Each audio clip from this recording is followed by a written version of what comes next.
YouTube ਤੇ live ਦੇਖ ਰਹੇ ਹੋ ਸੁਣ ਰਹੇ ਹੋ ਸਾਰਿਆਂ ਨੂੰ ਜੀ ਆਇਆਂ ਨੂੰ ਤੇ ਬਹੁਤ ਹੀ ਪਿਆਰ ਤੇ ਸਤਿਕਾਰ ਭਰੀ ਸਤਿ ਸ੍ਰੀ ਅਕਾਲ ਸਰੋਤਿਓ। ਅੱਜ ਅਗਸਤ ਦੀ 23 ਤਰੀਕ ਆ, ਦਿਨ ਮੰਗਲਵਾਰ ਆ। ਤੁਹਾਡੇ ਲਈ ਸਵੇਰ ਦਾ ਅਪਡੇਟ ਅਮਰੀਕਾ ਪ੍ਰੋਗਰਾਮ ਲੈ ਕੇ ਹਾਜ਼ਰ ਹੋਏ ਆ।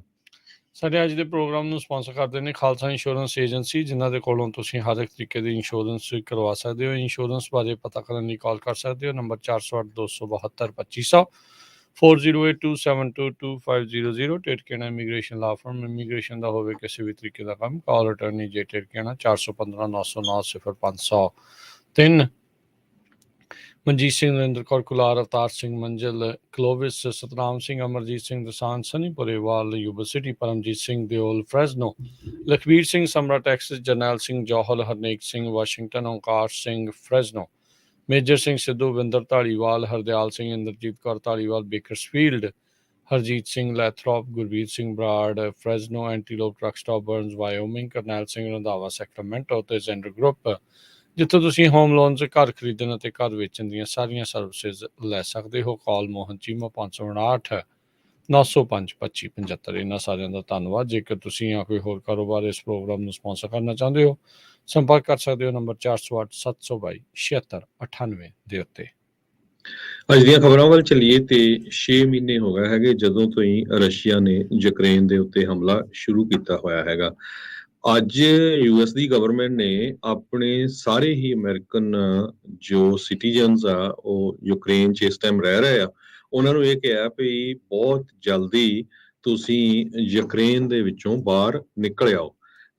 ਰਸ਼ੀਆ ਇੱਕ ਵਾਰੀ ਫੇਰ ਬਹੁਤ ਜ਼ੋਰ ਦੇ ਨਾਲ ਕਹਿੰਦੇ ਵੀ ਕੋਸ਼ਿਸ਼ ਕਰ ਰਿਹਾ ਹੈਗਾ ਦੁਬਾਰਾ ਕੀ ਵੱਡਾ ਅਟੈਕ ਕਰਨ ਦੇ ਲਈ ਸਿਵਲੀਅਨ ਇਨਫਰਾਸਟ੍ਰਕਚਰ ਦੇ ਉੱਤੇ ਤੇ ਗਵਰਨਮੈਂਟ ਫੈਸਿਲਿਟੀਜ਼ ਦੇ ਵਿੱਚ, ਜਿਹਦੇ ਕਰਕੇ ਲੋਕਾਂ ਦੀ ਜਾਨ ਨੂੰ ਬਹੁਤ ਜ਼ਿਆਦਾ ਖਤਰਾ ਹੈਗਾ। ਪਿਛਲੇ ਬੁੱਧਵਾਰ ਨੂੰ ਐਨਵਰਸਰੀ ਸੀ, 31 ਸਾਲ ਹੋ ਗਏ ਯੂਕਰੇਨ ਨੇ ਜਦੋਂ ਤੋਂ ਹੀ ਸੋਵੀਅਤ ਯੂਨੀਅਨ ਦੇ ਨਾਲ ਆਪਣਾ ਰਿਸ਼ਤਾ ਤੋੜਿਆ ਹੈਗਾ। ਯੂਐਸ ਦੀ ਐਮਬੈਸੀ ਨੇ ਯੂਐਸ ਦੇ ਸਿਟੀਜ਼ਨਸ ਨੂੰ ਇਹ ਕਿਹਾ ਹੈ ਵੀ ਇਮੀਡੀਏਟਲੀ ਜੋ ਵੀ ਤੁਹਾਨੂੰ ਟਰਾਂਸਪੋਰਟੇਸ਼ਨ ਮਿਲਦੀ ਆ ਉੱਥੇ ਚੜ੍ਹ ਕੇ ਤੇ ਨਿਕਲ ਆਓ ਉੱਥੋਂ ਬਾਹਰ ਯੂਕਰੇਨ ਤੋਂ। ਜੀ ਬਿਲਕੁਲ। ਉੱਥੋਂ ਦੇ ਜਿਹੜੇ ਪ੍ਰੈਜ਼ੀਡੈਂਟ ਜ਼ੈਲੈਂਸਕੀ ਆ, ਉਹਨਾਂ ਨੇ ਜਿਹੜੀ ਫੌਜ ਦਾ ਇੱਕ ਹਿਸਾਬ ਦੇ ਨਾਲ ਨਿਰੀਖਣ ਵੀ ਕੀਤਾ, ਉਹਨਾਂ ਨੂੰ ਸਲਾਮੀ ਵੀ ਜਿਹੜੀ ਉਹ ਦਿੱਤੀ ਗਈ। ਜਿੱਦਾਂ ਤੁਸੀਂ ਕਿਹਾ ਵੀ ਇੱਕ ਹਿਸਾਬ ਦੇ ਨਾਲ ਆਜ਼ਾਦੀ ਦਾ ਦਿਨ ਯੂਕਰੇਨ ਵਾਲੇ ਆ ਉਹ ਉਹਨਾਂ ਨੇ ਆਪਣਾ ਜਿਹੜਾ ਮਨਾਇਆ ਹੈਗਾ ਆ। ਤੇ ਇਹ ਇੱਕ ਵੱਡਾ ਖਤਰਾ ਜਿਹੜਾ ਨਾਲ ਦੇ ਨਾਲ ਦੂਜੇ ਪਾਸੇ ਜਿਹੜਾ ਤੁਸੀਂ ਜ਼ਿਕਰ ਕੀਤਾ ਆ। ਪਿਛਲੀ ਵਾਰੀ ਵੀ ਜਦੋਂ ਰੂਸ ਨੇ ਯੂਕਰੇਨ ਦੇ ਉੱਤੇ ਹਮਲਾ ਕਰਨ ਦਾ ਮਨ ਬਣਾਇਆ ਸੀ, ਯੂਐਸ ਦੀਆਂ ਇੰਟੈਲੀਜੈਂਸ ਨੇ ਇਸ ਦੇ ਬਾਰੇ ਕਨਸੋਹਾਂ ਕਈ ਮਹੀਨੇ ਪਹਿਲਾਂ ਦੇਣੀਆਂ ਸ਼ੁਰੂ ਕਰ ਦਿੱਤੀਆਂ ਸੀਗੀਆਂ। ਤੇ ਫਿਰ ਉਹੀ ਚੀਜ਼ ਜਿਹੜੀ ਉਹ ਆਪਾਂ ਦੇਖੀ ਵਾਪਰੀ ਸੀਗੀ। ਸੋ ਹੁਣ ਡਿਪਾਰਟਮੈਂਟ ਆਫ ਸਟੇਟ ਨੇ ਵੀ ਇਹ ਜਾਣਕਾਰੀ ਦਿੱਤੀ ਆ ਵੀ ਰੂਸ ਵਾਲੇ ਆਪਣਾ ਜੋ ਵੀ ਹਮਲਾ ਆ ਉਸ ਨੂੰ ਹੋਰ ਤੇਜ਼ ਕਰ ਸਕਦੇ ਨੇ। ਆਪਾਂ ਦੇਖਿਆ ਵੀ ਰੂਸ ਦੇ ਬਹੁਤ ਹੀ ਨਜ਼ਦੀਕੀ ਮਿੱਤਰ ਨੂੰ ਬੰਬ ਦੇ ਨਾਲ ਉਡਾਉਣ ਦੀ ਜਿਹੜੀ ਕੋਸ਼ਿਸ਼ ਜਿਹੜੀ ਕੀਤੀ ਗਈ, ਜਿਸ ਦੇ ਵਿੱਚ ਉਹ ਤਾਂ ਬਚ ਗਿਆ ਪਰ ਉਸਦੀ ਕੁੜੀ ਜਿਹੜੀ ਉਹ ਨਿਸ਼ਾਨਾ ਬਣ ਗਈ, ਉਸ ਦੀ ਮੌਤ ਹੋ ਗਈ। ਸੋ ਇਹ ਵੀ ਹੋ ਸਕਦਾ ਵੀ ਉਸ ਦਾ ਜਿਹੜਾ ਬਦਲੇ ਦੇ ਵਜੋਂ ਇਹ ਆਪਣਾ ਹਮਲਾ ਆ ਉਹ ਤੇਜ਼ ਕਰ ਸਕਦੇ ਹੋਣ। ਸੋ ਕਹਿੰਦੇ ਵੀ ਯੂਕਰੇਨ ਨੂੰ ਲਗਾਤਾਰ ਮਦਦ ਜਿਹੜੀ ਆ ਉਹ ਮਿਲ ਰਹੀ ਹੈਗੀ ਆ। ਸੋ ਯੂਕਰੇਨ ਦੀ GDP ਦੇ ਵਿੱਚ ਕਾਫੀ ਹੱਦ ਤੱਕ ਹੁਣ ਬਾਹਰੋਂ ਹੀ ਜਿਹੜੀ ਮਨੀ ਆ, ਰਾਸ਼ੀ ਆ, ਉਹ ਉਹਨਾਂ ਨੂੰ ਮਿਲ ਰਹੀ ਆ। ਰੂਸ ਦੇ ਨਾਲ ਲੜਨ ਦੇ ਦੌਰਾਨ ਆਪਣੇ ਨਾਗਰਿਕਾਂ ਨੂੰ, ਆਪਣੇ ਰਹਿਣ ਵਾਲੇ ਬਸ਼ਿੰਦਿਆਂ ਨੂੰ ਭੋਜਨ, ਪਾਣੀ ਤੇ ਹੋਰ ਇਨਫਰਾਸਟ੍ਰਕਚਰ ਆ ਉਸ ਦੀ ਵਿਵਸਥਾ ਜਿਹੜੀ ਆ ਉਹ ਪੂਰੀ ਕਰਕੇ ਰੱਖਣ ਦੇ ਲਈ ਰੂਸ ਨੇ ਇਹ ਕਹਿ ਕੇ ਹਮਲਾ ਕੀਤਾ ਸੀਗਾ ਵੀ ਕੁਛ ਨਾਜ਼ੀ ਐਲੀਮੈਂਟਸ ਯੂਕਰੇਨ ਦੇ ਵਿੱਚ ਉਹ ਸਿਰ ਚੱਕ ਰਹੇ, ਅਸੀਂ ਉਹਨਾਂ ਨੂੰ ਖ਼ਤਮ ਕਰਨਾ ਆ ਤੇ ਬੜਾ ਛੋਟਾ ਜਿਹਾ ਮਿਲਟਰੀ ਆਪਰੇਸ਼ਨ ਹੋਵੇਗਾ। ਪਰ ਹੁਣ ਆਪਾਂ ਦੇਖ ਰਹੇ ਹਾਂ ਵੀ ਇੱਥੇ ਇਸ ਮੌਕੇ ਜਿਹੜਾ ਆ ਉਹ 6 ਮਹੀਨੇ ਇਸ ਹਮਲੇ ਨੂੰ ਸ਼ੁਰੂ ਕੀਤਿਆਂ ਨੂੰ ਹੋ ਚੁੱਕੇ ਆ। ਜੀ ਬਿਲਕੁਲ। ਜੋ ਨਵੇਂ ਸੈਟੇਲਾਈਟ ਇਮੇਜਸ ਆਏ ਆ ਮੈਕਸ ਟੈਕਨੋਲੋਜੀ ਤੋਂ, ਉਹਨਾਂ ਦੇ ਮੁਤਾਬਕ ਜੈਪੁਰ ਜਾਂ ਜੋ ਨਿਊਕਲੀਅਰ ਪਾਵਰ ਪਲਾਂਟ ਹੈਗਾ ਆ ਉੱਥੇ ਕਹਿੰਦੇ ਵੀ ਕਿਸੇ ਤਰ੍ਹਾਂ ਦਾ ਸਾਈਨ ਨਹੀਂ ਹੈਗਾ, ਕੋਈ ਸਿਸਟਮੈਟਿਕ ਸ਼ੈਲਿੰਗ ਹੋਈ ਹੈਗੀ ਆ। ਈਵਨ ਦੋ ਰਸ਼ੀਆ ਦੇ ਪ੍ਰੈਜ਼ੀਡੈਂਟ ਵਲਾਡੀਮੀਰ ਪੁਟਿਨ ਬਾਰ-ਬਾਰ ਇਹ ਕਹਿ ਰਹੇ ਆ ਵੀ ਅਸੀਂ ਮਿਲਟਰੀ ਸਟ੍ਰਾਈਕ ਇਸ ਫੈਸਿਲਿਟੀ ਦੇ ਉੱਤੇ ਕੀਤੀ ਹੈਗੀ ਆ। ਦੋਨਾਂ ਮੁਲਕਾਂ ਦੇ ਵਿੱਚ ਟੈਨਸ਼ਨ ਇੱਕ ਵਾਰੀ ਫੇਰ ਹਾਈਐਸਟ ਪੁਆਇੰਟ ਤੇ ਪਹੁੰਚੀ ਆ। ਜਿਸ ਤਰ੍ਹਾਂ ਤੁਸੀਂ ਦੱਸਿਆ ਹੀ ਆ ਵੀ ਦਾਰੀਆ ਦੁਗੀਨਾ ਰਸ਼ੀਅਨ ਪੋਲੀਟੀਕਲ ਕਮੈਂਟੇਟਰ, ਇੱਕ ਬਹੁਤ ਹੀ ਪ੍ਰੋਮੀਨੈਂਟ ਉੱਥੇ ਦਾ ਅਲਟਰਾ ਨੈਸ਼ਨਲਿਸਟ ਹੈਗਾ, ਅਲੈਗਜ਼ੈਂਡਰ ਡੂਗਿਨ, ਉਹਦੀ ਬੇਟੀ ਦਰੀਆ ਦੁਗੀਨਾ ਦਾ ਕਤਲ ਜਿਹੜਾ ਕਰ ਦਿੱਤਾ ਗਿਆ। ਉੱਥੇ ਉਹਦੀ ਕਾਰ ਦੇ ਵਿੱਚ ਬੰਬ ਫਿੱਟ ਕੀਤਾ ਗਿਆ ਸੀ। ਤੇ ਜੋ ਰਸ਼ੀਆ ਦੀ ਤਾਸ ਉੱਥੇ ਦੀ ਏਜੰਸੀ ਹੈਗੀ ਆ, ਉਹ ਇਹ ਕਹਿ ਰਹੇ ਆ ਵੀ ਇਸ ਹੱਤਿਆ ਦੇ ਪਿੱਛੇ ਯੂਕਰੇਨ ਦੀ ਸਪੈਸ਼ਲ ਸਰਵਿਸਿਜ਼ ਦਾ ਹੱਥ ਹੈਗਾ ਆ। ਰਸ਼ੀਆ ਦੀ ਫੈਡਰਲ ਸਿਕਿਉਰਿਟੀ ਸਰਵਿਸ ਨੇ ਵੀ ਇੱਕ ਲੇਡੀ ਦਾ ਨਾਮ ਦੱਸਿਆ ਆ, ਜਿਸ ਨੇ ਇਹ ਜੋ ਬੰਬ ਆ ਉਸ ਕਾਰ ਦੇ ਥੱਲੇ ਇੰਸਟਾਲ ਕੀਤਾ ਸੀ। ਕਹਿੰਦੇ ਵੀ ਇਹ ਲੇਡੀ ਐਸਟੋਨੀਆ ਤੋਂ ਫਲਾਈ ਕਰਕੇ ਰਸ਼ੀਆ ਦੇ ਵਿੱਚ ਆਈ ਸੀ। ਯੂਕਰੇਨ ਵਾਲੇ ਕਹਿ ਰਹੇ ਆ ਵੀ ਸਾਡੀ ਕਿਸੇ ਤਰ੍ਹਾਂ ਦੀ ਇਸ ਦੇ ਵਿੱਚ ਇਨਵੋਲਵਮੈਂਟ ਹੈ ਨਹੀਂ। ਦੁਗੀਨਾ ਐਡੀਟਰ ਸੀ ਰਸ਼ੀਅਨ ਡਿਸਇਨਫੋਰਮੇਸ਼ਨ ਵੈਬਸਾਈਟ ਸੀ, ਬਹੁਤ ਗਲਤ ਇਨਫੋਰਮੇਸ਼ਨ ਉਹ ਫੈਲਾਉਂਦੇ ਸੀ। ਉਹਦੀ ਕਾਰ ਦੇ ਥੱਲੇ ਬੰਬ ਲਾਇਆ ਗਿਆ ਸੀ, ਜਿਹਦੇ ਨਾਲ ਉਹ ਬਲਾਸਟ ਹੋ ਗਿਆ ਤੇ ਉਸ ਦੀ ਮੌਤ ਹੋ ਗਈ। ਜੀ ਬਿਲਕੁਲ। ਅਗਲੀ ਜਿਹੜੀ ਹਜਰ ਸਿੰਘ ਦੀ ਖਬਰ ਦੇ ਉੱਤੇ ਜੇ ਨਜ਼ਰ ਮਾਰਦੇ ਜਾਈਏ ਤਾਂ ਬਾਈਡਨ ਹੁਣੀ ਸਟੂਡੈਂਟ ਲੋਨ ਫੋਰਗਿਵਨੈਸ ਨੂੰ ਲੈ ਕੇ ਕਹਿੰਦੇ ਆ ਵੀ ਉਹ ਫੈਸਲਾ ਕੱਲ ਨੂੰ ਹੀ ਜਿਹੜਾ ਉਹ ਸੁਣਾ ਸਕਦੇ ਨੇ। ਕੱਲ ਵੀ ਆਪਾਂ ਇਸ ਦੇ ਬਾਰੇ ਜ਼ਿਕਰ ਕੀਤਾ ਸੀਗਾ ਵੀ ਬਾਈਡਨ ਐਡਮਿਨਿਸਟ੍ਰੇਸ਼ਨ ਤੇ ਡਿਪਾਰਟਮੈਂਟ ਆਫ ਐਜੂਕੇਸ਼ਨ ਦੇ ਜਿਹੜੇ ਸਕੱਤਰ ਆ, ਉਹਨਾਂ ਦੀ ਗੱਲਬਾਤ ਜਿਹੜੀ ਉਹ ਚੱਲ ਰਹੀ ਆ। ਸੋ ਹਾਲ ਦੀ ਘੜੀ ਸੇਮ ਇਨਫੋਰਮੇਸ਼ਨ ਆਪਾਂ ਕਹਿ ਸਕਦੇ, ਪਰ ਇਹ ਲੱਗ ਰਿਹਾ ਵੀ ਕੱਲ ਤੱਕ ਵਾਈਟ ਹਾਊਸ ਤੋਂ ਇਸ ਦੇ ਬਾਰੇ ਕੋਈ ਨਾ ਕੋਈ ਸੂਚਨਾ ਜਾਣਕਾਰੀ ਜਿਹੜੀ ਉਹ ਆ ਸਕਦੀ ਆ। ਰਾਸ਼ਟਰਪਤੀ ਦੇ ਉੱਤੇ ਵੱਡੇ ਪੱਧਰ ਦੇ ਉੱਤੇ ਦਬਾਅ ਜਿਹੜਾ ਉਹ ਚੱਲ ਰਿਹਾ ਆ। ਬਹੁਤ ਸਾਰੇ ਕਹਿ ਰਹੇ ਆ ਵੀ ਜਦੋਂ ਰਿਸੈਸ਼ਨ ਦੇ ਦੌਰਾਨ ਬੈਂਕਾਂ ਨੇ ਜਿਨ੍ਹਾਂ ਨੇ ਪੂਰੇ ਮੁਲਕ ਦੇ ਵਿੱਚ ਬੈਡ ਲੋਨਸ ਕੀਤੇ, ਉਹਨਾਂ ਨੂੰ ਤਾਂ ਬੇਲ ਆਊਟ ਮਨੀ ਦੇ ਕੇ ਬਿਲੀਅਨਸ ਆਫ ਡਾਲਰ ਜਿਹੜੇ ਉਹਨਾਂ ਦੇ ਵੀ ਮਾਫ ਕਰ ਦਿੱਤੇ ਗਏ। ਹੋਇਆ ਜਿਹੜਾ ਉਹ ਕੁਛ ਨਹੀਂ, ਤੇ ਕਹਿੰਦੇ ਵੀ ਸਟੂਡੈਂਟ ਲੋਨ ਫੋਰਗਿਵਨੈਸ ਵੀ ਜਿਹੜੀ ਉਹ ਹੋ ਜਾਵੇ ਤਾਂ ਉਸ ਦੇ ਵਿੱਚ ਕੋਈ ਮਾੜੀ ਚੀਜ਼ ਨਹੀਂ ਆ। ਇਸ ਮੌਕੇ $10,000 ਤੱਕ ਪਰ ਬੋਰੋਵਰ ਹਰ ਤਰ੍ਹਾਂ ਦੇ ਜਿਹੜੇ ਸਟੂਡੈਂਟ ਲੋਨ ਜਿਨ੍ਹਾਂ ਦੇ ਚੱਲ ਰਹੇ ਆ, ਉਹ ਉਹਨਾਂ ਦੇ ਮਾਫ ਜਿਹੜੇ ਉਹ ਕੀਤੇ ਜਾ ਸਕਦੇ ਹੈਗੇ ਆ। ਆਲਦੋ ਕਈਆਂ ਦੇ ਲਈ ਇਹ ਬਹੁਤ ਘੱਟ ਹੋਊਗਾ ਤੇ ਕਈਆਂ ਦੇ ਲਈ ਇਹ ਜੀਵਨ ਬਦਲਣ ਵਾਲੀ ਜਿਹੜੀ ਖਬਰ ਆ ਉਹ ਬਣ ਸਕਦੀ ਆ। ਸੋ ਇਹ 1.25 ਲੱਖ ਤੋਂ ਘੱਟ ਈਅਰਲੀ ਇਨਕਮ ਵਾਲਿਆਂ ਦੇ ਲਈ ਕਹਿੰਦੇ ਵੀ ਜੋ ਰਾਈਟ ਨਾਓ ਅੰਦਾਜ਼ੇ ਜਿਹੜੇ ਉਹ ਆ ਰਹੇ ਆ, ਵੀ ਉਹੀ ਇਸ਼ਾਰੇ ਜਿਹੜੇ ਆ ਰਹੇ ਆ ਵੀ $1.25 ਲੱਖ ਜਿਹੜੀ ਇਨਕਮ ਮੰਥਲੀ ਈਅਰਲੀ ਜਿਹੜੀ ਆ ਉਸ ਤੋਂ ਘੱਟ ਹੋਊਗੀ, ਉਹਨਾਂ ਦਾ $10,000 ਤੱਕ ਦਾ ਜਿਹੜਾ ਮਾਫ ਆ ਉਹ ਕੀਤਾ ਜਾ ਸਕਦਾ ਹੈ। 40 ਮਿਲੀਅਨ ਅਮਰੀਕਨਸ ਸਟੂਡੈਂਟ ਕਰਜ਼ੇ ਦੇ ਅੰਡਰ ਨੇ। $1.7 ਟ੍ਰਿਲੀਅਨ ਦਾ ਜਿਹੜਾ ਕੁੱਲ ਕਰਜ਼ਾ ਇਹਨਾਂ 40 ਮਿਲੀਅਨ ਅਮਰੀਕਨਸ ਦੇ ਉੱਤੇ ਸਟੂਡੈਂਟ ਲੋਨਸ ਦੇ ਨਾਲ ਸੰਬੰਧਿਤ ਬਣਿਆ ਪਿਆ ਹੈਗਾ ਆ। ਜਿਹੜੀ ਇੱਕ ਹੋਰ ਸੈਨੇਟਰ ਐਲਿਜ਼ਾਬeth ਵਾਰਨ ਆ, ਉਸ ਨੇ ਕਿਹਾ ਸੀਗਾ ਵੀ ਮੈਂ $50,000 ਤੱਕ ਜਿਹੜੀ ਉਹ ਮਾਫ ਕਰੂੰਗੀ, ਤੇ ਬਰਨੀ ਸੈਂਡਰਸ ਨੇ ਕਿਹਾ ਸੀਗਾ ਵੀ ਮੈਂ ਪੂਰੇ ਦਾ ਪੂਰੇ ਸਟੂਡੈਂਟ ਲੋਨ ਆ ਉਹ ਮਾਫ ਕਰ ਦੂੰ। ਜੀ, ਪ੍ਰੈਜ਼ੀਡੈਂਟ ਜੋ ਬਾਈਡਨ ਹੁਣੇ ਕਾਫੀ ਅੰਡਰ ਪ੍ਰੈਸ਼ਰ ਹੈਗੇ ਆ ਤਾਂ ਕਿ $10,000 ਤੋਂ ਵੱਧ ਦੇ ਜੋ ਲੋਨ ਆ ਉਹਨਾਂ ਨੂੰ ਕੈਂਸਲ ਕੀਤਾ ਜਾਵੇ। ਜੋ ਗਰੁੱਪ ਹੈਗੇ NAACP ਤੇ ਲਾ ਮੇਕਰਸ, ਜਿਸ ਤਰ੍ਹਾਂ ਸੈਨੇਟ ਮੈਜੋਰਿਟੀ ਲੀਡਰ ਚੱਕ ਸ਼ੂਮਰ ਹੈਗੇ ਡੈਮੋਕ੍ਰੇਟ ਨਿਊਯਾਰਕ ਤੋਂ, ਵਿਸਡਮ ਕੋਲ ਨੈਸ਼ਨਲ ਡਾਇਰੈਕਟਰ NAACP ਯੂਥ ਤੇ ਕਾਲਜ ਡਿਵੀਜ਼ਨ ਦੇ, ਉਹਨਾਂ ਨੇ ਇਹ ਕਿਹਾ ਕਿ $10,000 ਤਾਂ ਇੱਕ ਤਰ੍ਹਾਂ ਦੇ ਨਾਲ ਮੂੰਹ ਦੇ ਉੱਤੇ ਚਪੇੜ ਵਾਲੀ ਗੱਲ ਹੈਗੀ ਆ। ਲੋਨ ਤਾਂ ਕਈਆਂ ਦੇ $2-2 ਲੱਖ ਤੱਕ ਵੀ ਹੈਗੇ ਆ। ਆਪਾਂ ਦੇਖਦੇ ਆ ਵੀ ਪ੍ਰਾਈਵੇਟ ਕਾਲਜਸ, ਪ੍ਰਾਈਵੇਟ ਯੂਨੀਵਰਸਿਟੀਜ਼ ਨੇ ਬਹੁਤ ਜ਼ਿਆਦਾ ਲੁੱਟਿਆ ਪਿਛਲੇ ਸਾਲਾਂ 'ਚ। ਜਦ ਇਕਨੋਮੀ ਸਟਰੋਂਗ ਸੀ ਤੇ ਲੋਕ ਪ੍ਰਾਈਵੇਟ ਯੂਨੀਵਰਸਿਟੀਆਂ 'ਚ ਐਡਮਿਸ਼ਨ ਲਾ ਲੈਂਦੇ ਸੀ। ਕਈ ਜਿਹੜੀਆਂ ਕੰਪਨੀਆਂ ਯੂਨੀਵਰਸਿਟੀਜ਼ ਆ ਉਹ ਬੰਦ ਵੀ ਹੋਈਆਂ। ITT, ਡੈਬਰਾਈ, ਇੱਦਾਂ ਦੀਆਂ ਬਹੁਤ ਸਾਰੀਆਂ ਯੂਨੀਵਰਸਿਟੀ ਦੇ ਨਾਂ ਵੀ ਆਏ ਸੀ ਜਿਨ੍ਹਾਂ ਨੇ ਬਹੁਤ ਜ਼ਿਆਦਾ ਸਟੂਡੈਂਟਸ ਨੂੰ ਲੁੱਟਿਆ। ਓਵਰਆਲ ਜੇ ਵੋਟਰਸ ਦੀ ਗੱਲ ਕਰਦੇ ਜਾਈਏ, 62% ਲੋਕ ਸਪੋਰਟ ਕਰਦੇ ਹੈਗੇ ਲੋਨ ਫੋਰਗਿਵਨੈਸ ਦੇ ਲਈ। ਇਹ ਇੱਕ ਮਾਰਨਿੰਗ ਕੰਸਲਟ ਇਹਨਾਂ ਨੇ ਜੋ ਸਰਵੇ ਕੀਤਾ ਹੈਗਾ ਆ। ਵਾਈਟ ਹਾਊਸ ਨੇ ਹਜੇ ਤੱਕ ਇਹਦੇ ਬਾਰੇ ਕੋਈ ਕਮੈਂਟ ਨਹੀਂ ਕੀਤਾ, ਪਰ ਇਹ ਲੱਗਦਾ ਆ ਵੀ ਬਹੁਤ ਛੇਤੀ ਇਹਦੇ ਬਾਰੇ ਡਿਸੀਜਨ ਦੇਣ ਜਾ ਰਹੇ ਹੈਗੇ ਆ। ਅਗਲੀ ਖਬਰ ਅਰਕਨਸਾਸ ਤੋਂ ਆ ਰਹੀ ਆ। ਅਰਕਨਸਾਸ ਦੇ ਗਵਰਨਰ ਹਟਚਿਨਸਨ ਨੇ ਜੋ ਪਿਛਲੇ ਦਿਨਾਂ ਦੇ ਵਿੱਚ ਅਰਕਨਸਾਸ ਦੀ ਪੁਲਿਸ ਨੇ ਇੱਕ ਬੰਦੇ ਨੂੰ ਬਹੁਤ ਬੁਰੀ ਤਰ੍ਹਾਂ ਕੁੱਟਿਆ ਸੀ ਤੇ ਉਸ ਦੇ ਸੰਬੰਧ ਦੇ ਵਿੱਚ ਇਨਵੈਸਟੀਗੇਸ਼ਨ ਸ਼ੁਰੂ ਕਰ ਦਿੱਤੀ ਹੈਗੀ ਆ। ਇਹ ਸਾਰਾ ਕੁਝ ਇੱਕ ਵੀਡੀਓ ਦੇ ਉੱਤੇ ਰਿਕਾਰਡ ਹੋਇਆ ਤੇ ਬਹੁਤ ਜ਼ਿਆਦਾ ਜਿਹੜੀ ਆ ਇਸ ਦੀ ਜੋ ਫੁਟੇਜ ਸੀ ਉਹ ਆਲੇ ਦੁਆਲੇ ਫੈਲੀ।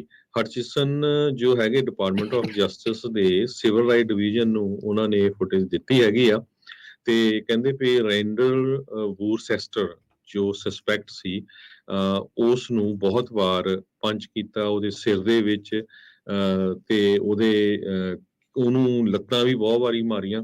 ਤੀਜਾ ਆਫੀਸਰ ਉਸ ਨੂੰ ਮੂੰਹ ਭਾਰ ਥੱਲੇ ਉਸਨੇ ਹੋਲਡ ਕਰਕੇ ਰੱਖਿਆ ਹੋਇਆ ਸੀ। ਸੋ 2 ਜਣਿਆਂ ਨੇ ਕੁੱਟਿਆ ਤੇ ਤੀਜੇ ਪੁਲਿਸ ਆਫੀਸਰ ਨੇ ਫੜ ਕੇ ਉਹਨੂੰ ਮੂੰਹ ਦੇ ਮੂੰਹ ਪਾਇਆ ਹੋਇਆ ਸੀ। ਸੋ ਇਹਦੇ ਸੰਬੰਧ ਦੇ ਵਿੱਚ ਗਵਰਨਰ ਨੇ ਪ੍ਰੈਸ ਕਾਨਫਰੰਸ ਦੇ ਦੌਰਾਨ ਕਿਹਾ ਵੀ ਇਹ ਕੰਡਕਟ ਬਹੁਤ ਬੈਡ ਹੈਗਾ, ਅਸੀਂ ਇਦਾਂ ਦਾ ਅਲਾਓ ਨਹੀਂ ਕਰਾਂਗੇ। ਇਹ ਕੋਈ ਵੀ ਜੋ ਕਿਸੇ ਵੀ ਸਟੇਟ ਦੀ ਪੁਲਿਸ ਡਿਪਾਰਟਮੈਂਟ ਆ ਉਹ ਇਦਾਂ ਦਾ ਐਕਟ ਟ੍ਰੇਨ ਨਹੀਂ ਕਰਦੀ ਇਦਾਂ ਦੇ ਪੁਲਿਸ ਆਫੀਸਰ ਨੂੰ ਇਸ ਤਰ੍ਹਾਂ ਦਾ ਕੰਮ ਕਰਨ ਦੇ ਲਈ।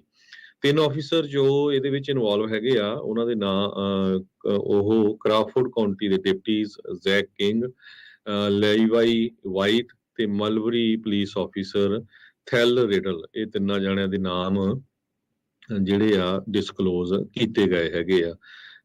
ਇਹ ਵੌਸੈਸਟਰ ਸਪਾਟ ਸਟੋਰ ਕਲਰਕ ਦੇ ਸਾਹਮਣੇ ਇਹ ਸਾਰਾ ਕੁਝ ਵਾਪਰਿਆ ਤੇ ਕਿਸੇ ਨੇ ਇਸ ਨੂੰ ਰਿਕਾਰਡ ਕਰਕੇ YouTube ਦੇ ਉੱਤੇ ਪਾ ਦਿੱਤਾ ਤੇ ਫਿਰ ਬਾਅਦ ਦੇ ਵਿੱਚ ਇਹਨਾਂ ਪੁਲਿਸ ਆਫੀਸਰ ਦੇ ਉੱਤੇ ਐਕਸ਼ਨ ਲਿਆ ਗਿਆ।